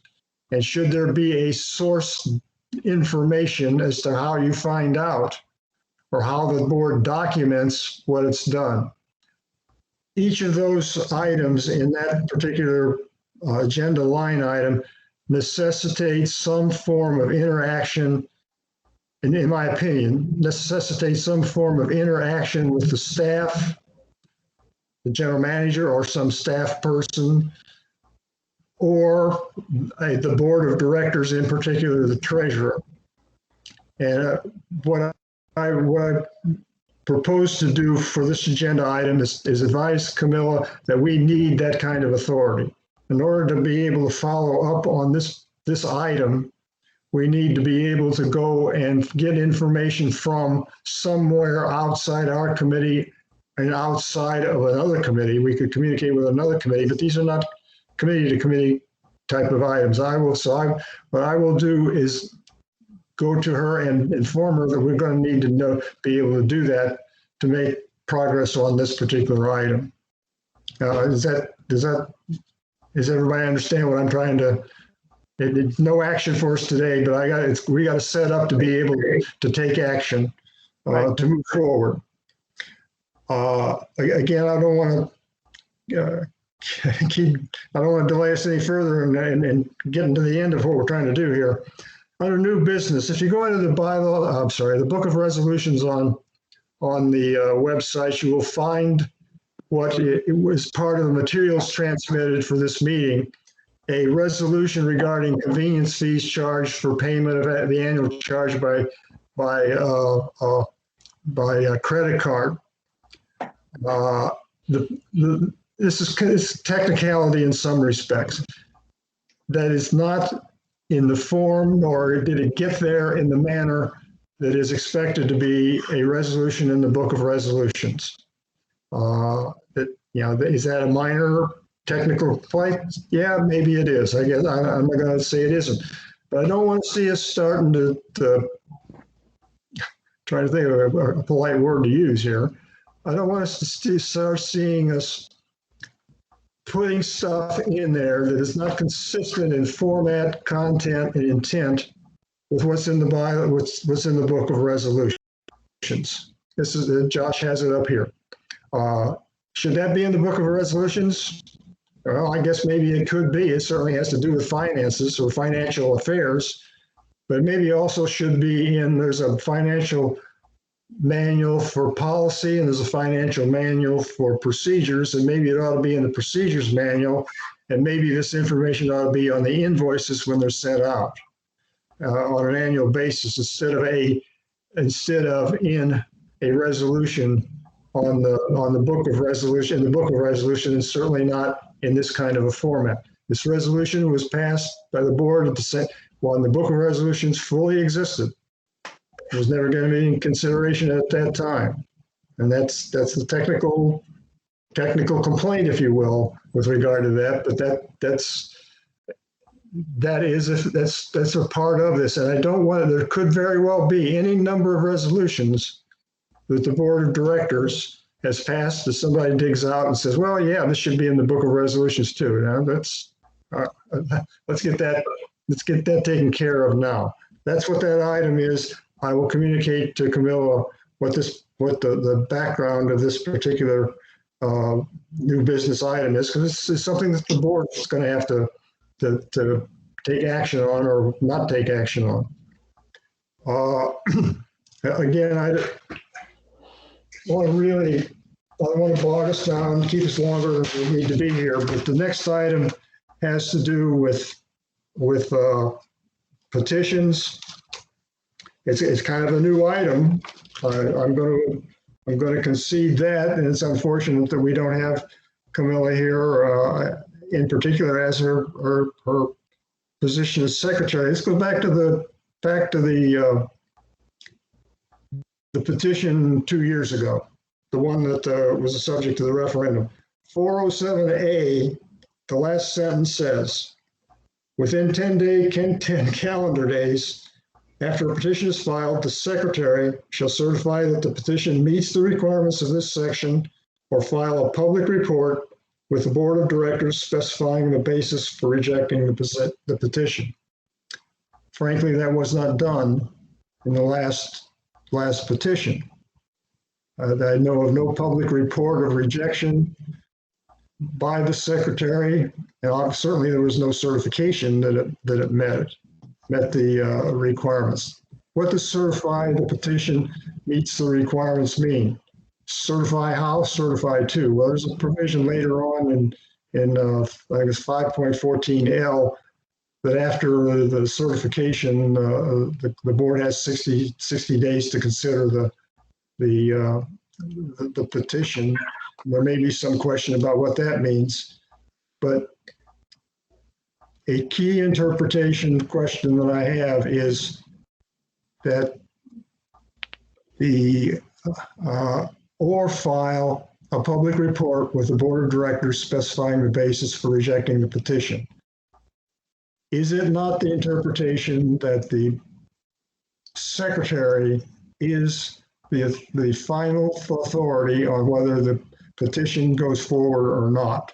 Or, as is sometimes been said, that the board did in fact vote to reject the petition last 2 years ago, and it was actually a board rejection. You can't see that on what's been reported. All you see is a statement from the association that the board will not have any further comment.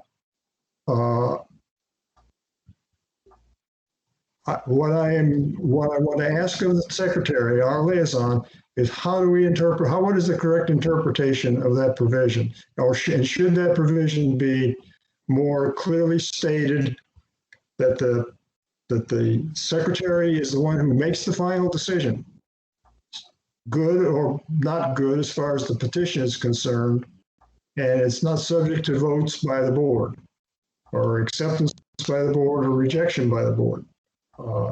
I think that is a valid question. If the committee thinks I'm off base, please say so. Well, can we put that wording back up real quick? Yep, 1 second. Because what I read was the secretary makes the determination that the petition meets the requirements of this section. So then the question is what you're talking about, Jim, addressed in the requirements of this section? Okay, Josh, real quick, can you go down to, it'll be about more than two, maybe 3 more pages. It'll be 5.14L. Okay, you keep going. You're getting closer. Now you're getting even closer. Whoa, back up. Okay, right there at the very bottom. Yeah. Whoops, L. L. The board shall consider a petition submitted under 407A at a meeting of the board within 60 days of the petition being filed. Well, really what that probably should say, what I think it probably should say, should say something that the board shall consider a petition certified to meet the requirements of section 407C at a meeting of the board, yada, yada. Those words are not intended to be exactly what should be there, but that's the kind of thing that should be there. The board shall consider a petition certified to meet the requirements of section 407 I guess 47C, let's say, at a meeting of the board of directors. Now, Yeah, if you- I agree. If you're gonna go back, That's, the way it's written, a petition submitted could be interpreted the same way, but it could also be interpreted as we're just considering something somebody turned in. We're not agreeing with it or not. So I agree with you, Jim, that language needs to be changed. okay, well then after a petition is filed, the secretary shall certify that the petition meets the requirements of this section. That certification is has to go somewhere, and it should say it goes to the board of directors. Mm-hmm. And then and I'm not trying to rewrite this right now. I'm trying to raise this question and indicate that there's some clarity here perhaps needed, but in particular, Secretary, what do you're the one that's doing this, what do you think? But then in particular, what's the meaning or file a public report with the board of directors specifying the basis for rejecting the petition? Me, that reads that the secretary rejects it and that's the end of it. Now, if that's the wrong interpretation. That's the problem I'm having a disconnect with it. To me, that's not very clear. Is it the board then who is doing the official rejecting, and the secretary is just verifying that it met the requirements to be considered? Well, you know, or the secretary is certifying that it did not meet requirements to be considered and cannot be reconsidered and is rejected, but then the board is the one who officially says this is rejected? Or well, like you said, I don't think that's clear enough to me. Well, I'm agreeing with you. I'm agreeing with you. If I was the one that had to interpret this for some kind of a decision to the board as to how to proceed, I would say the secretary is the one that says yes or no. And when the secretary says no, that's it.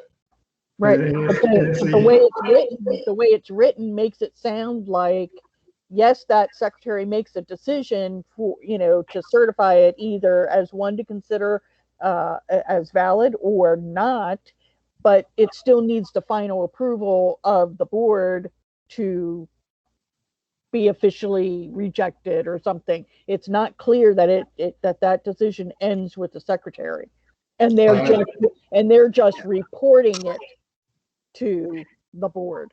Okay, and I'm in basic agreement. My concern is that, in particular, based on what happened last time, or the most recent referendum, this provision was simply not followed, and it needs to be clear as to who has responsibility for making what decision, and what decisions are final by that person, and what decisions are final by the board. Well, accept, reject, where does that really sit?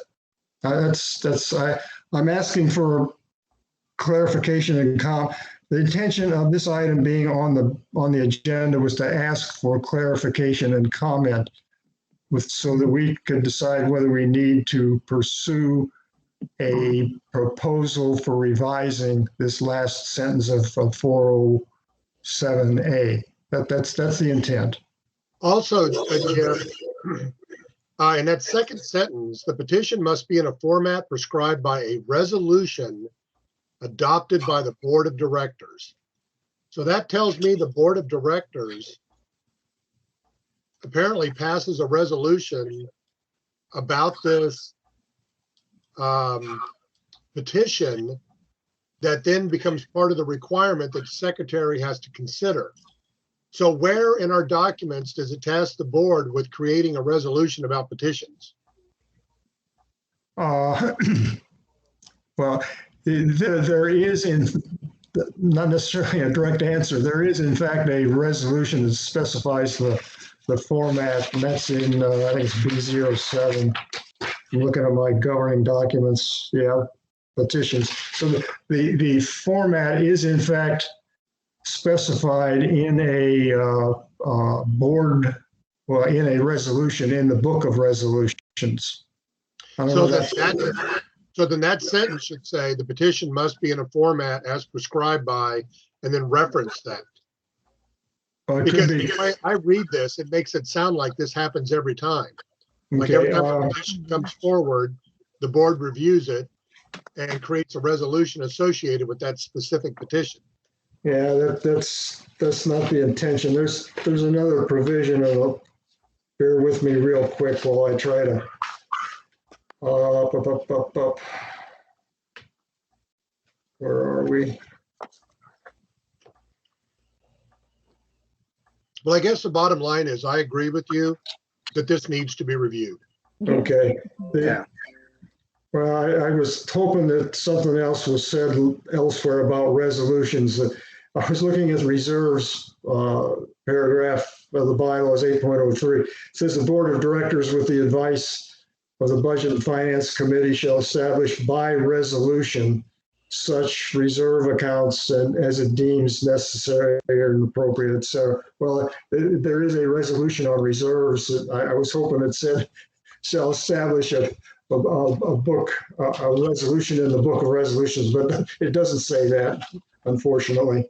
But that could have been added in there, but I kind of don't want to add it one place and not add it another instead of piecemealing the provisions. But anyway, what we're working on.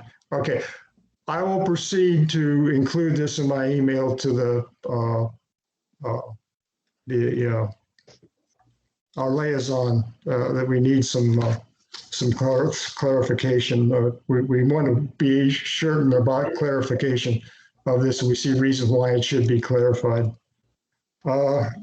Let's move on to governance document review, where we tend to shortchange that.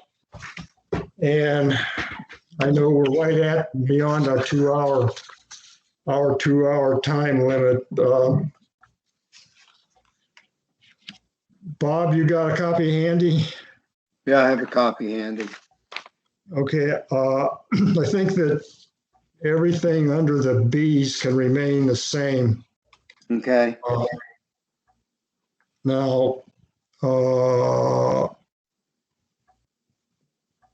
okay, and I've lost track of some of my papers here.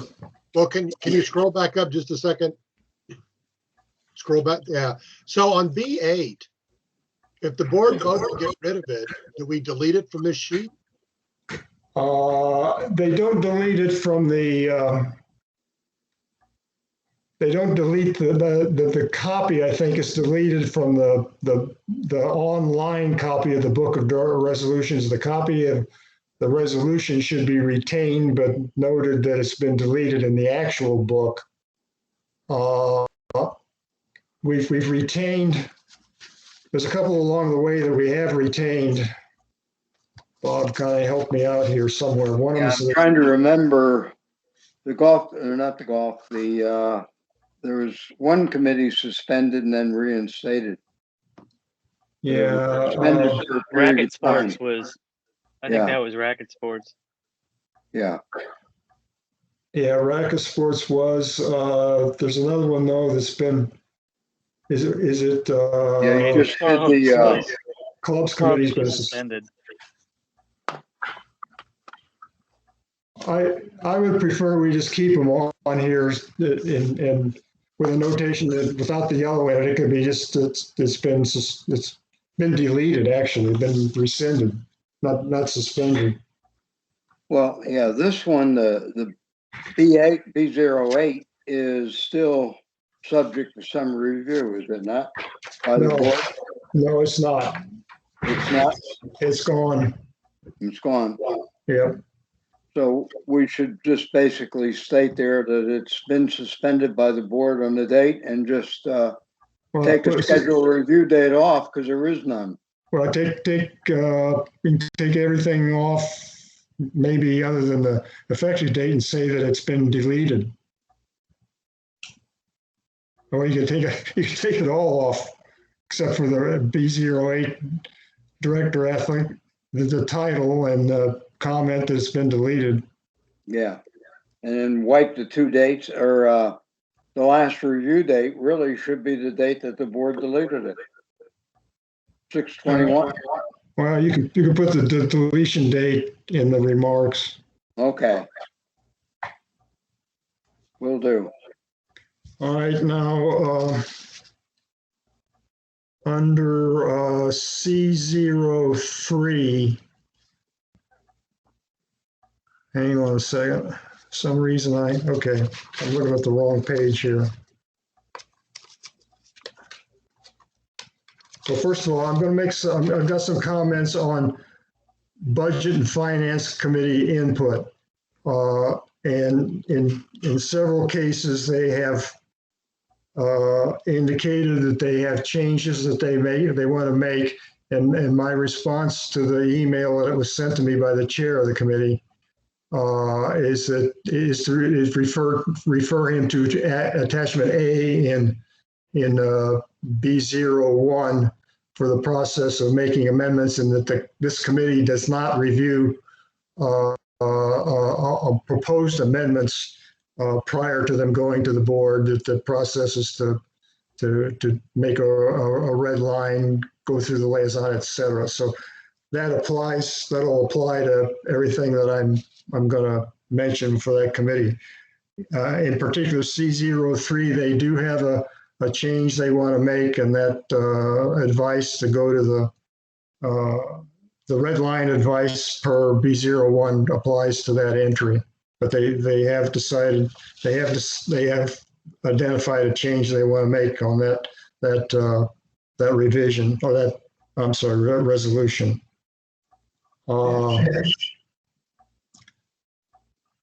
So basically it's pending and they're going to submit a red line through their board liaison. That's what their intention is, yeah. Okay.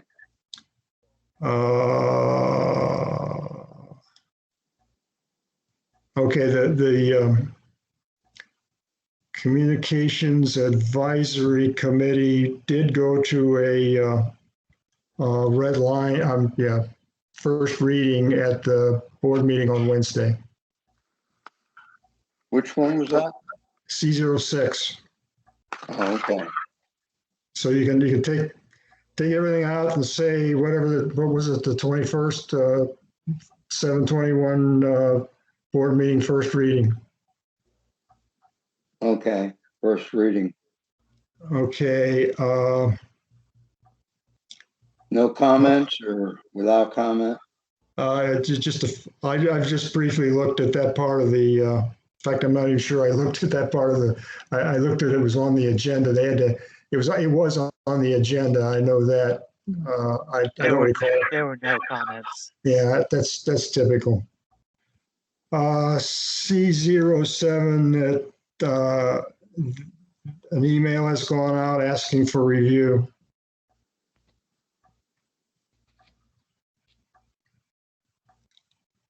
Everything below that, except for I am delinquent on C10. I've got that on my desk and haven't followed up on that.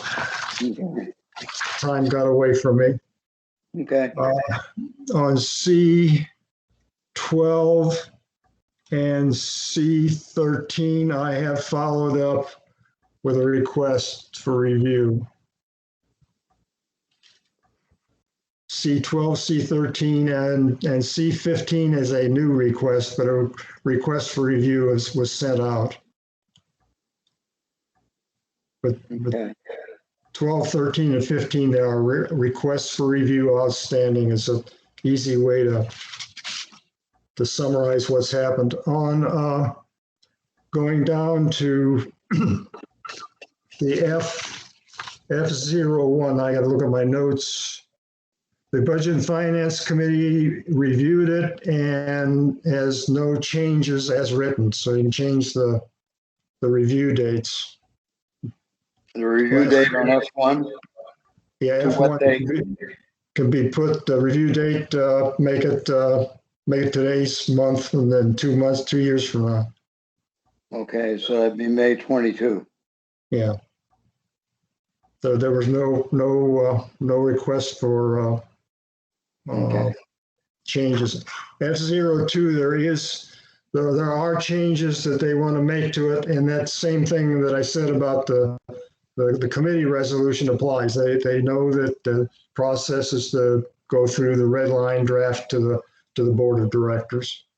But they are working, they do have that as an item to do to accommodate or accomplish the changes they want to make. Mhm.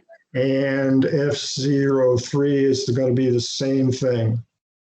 They do have changes, they do have changes, and that they know to go through the red line draft. So essentially the same note can be put for F2 and F3. The changes are, they have changes to make and know how to make them, or how to accomplish making them. Okay. And I don't have any changes for anything following that. I don't think we had any specific action that was due to be taken anyway. Well, there is no notation there. We still had July 21 for M01.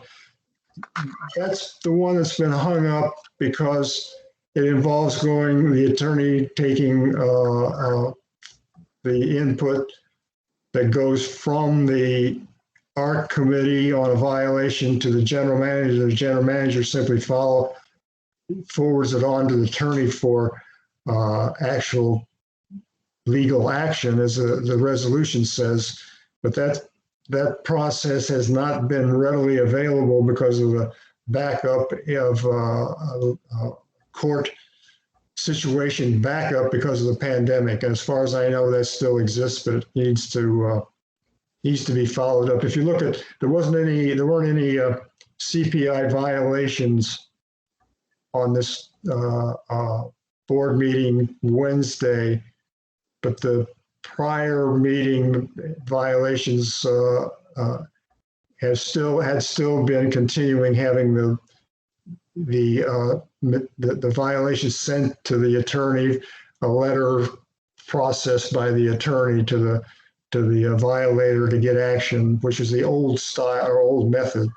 That's the new method, again, because of court availability has not really been, it has not been able to be really implemented, and that's why that's delay there. So Bob, if you could put something in there that's pending availability of courts for considering complaints, or some words to that effect, is probably the best note. Okay. All right, unless somebody else has anything further, that's I just got one quick question, and I may have missed it, but why didn't our second reading occur at this meeting on Wednesday night? Whose job is it, once they did the first reading, isn't it the board's responsibility to know that they needed to do a second reading, and that we shouldn't have to come and say, hey, is it on the agenda, and all of that? That would be my question to our board liaison. I agree with you. We should not have to make reminders. Because if whoever's making their agenda should have seen that there was a first reading and know that the process is that there needs to be a second reading and then a vote or whatever to approve it, so that should carry over to the next meeting, It should be the committee going, hey, don't forget us. So I would just like to encourage them to pay attention to their job duties. So I agree. Okay. I agree. You don't have to say anymore. I just putting it out there that we're all trying to do our jobs too, and we're all volunteers and all of that. But that's a simple thing to me, that whoever, whether it's the secretary or whoever sets it up, that should have been right on there, and we shouldn't have had to realize at the last minute going, oh, why isn't it on there? But yet they got the first reading for the other one. Yeah, I understand. Fully agree. Anything further, guys, Nope. gals? So we just put a date that it's rescheduled, right? Yes. Yeah, Rescheduled for the next meeting. yeah, that's good, Bob. Okay. Our next meeting is 2 weeks from today. I know Bob is not expected to be in town. I've got some things to do for it as well. I'm trying to think of, is there something else I wanted to say, and I don't know. Well, on the governance document, Bob, the M05 and M07 status is the same. We haven't got anything back. Yeah, M05, M05 and M07 and B07. That's the petitions we'd requested that the petitions resolution be reviewed as well. So those three are the same as they were last meeting. Okay, I remember what I was going to say. Bob, you're not going to be here next time. And I think as we're into a 2 weeks meeting schedule anyway, and the next meeting would be 2 weeks from now, of course. Yeah. We'll stick with depending on what our schedule is going forward after the last of August meeting. We'll stick with a governance document review on a monthly basis if we continue for however long we continue on an every 2 week basis. I don't think we need to be reviewing it every 2 weeks. I would agree. We'll keep it on a monthly, as long as we're on a 2 week schedule. We'll continue on what would have been our regular meeting date schedule and go forward from there instead of every 2 months. Okay, that's what I tried to remember. All right, so if anyone want to make a motion that we adjourn. I make a motion to adjourn. Okay. Second. Any discussion? Yep. Happy hour awaits. No discussion. All in favor? Aye. Bye. Okay. Have a good weekend, guys. Great. You too. Enjoy. Thank you. Thanks.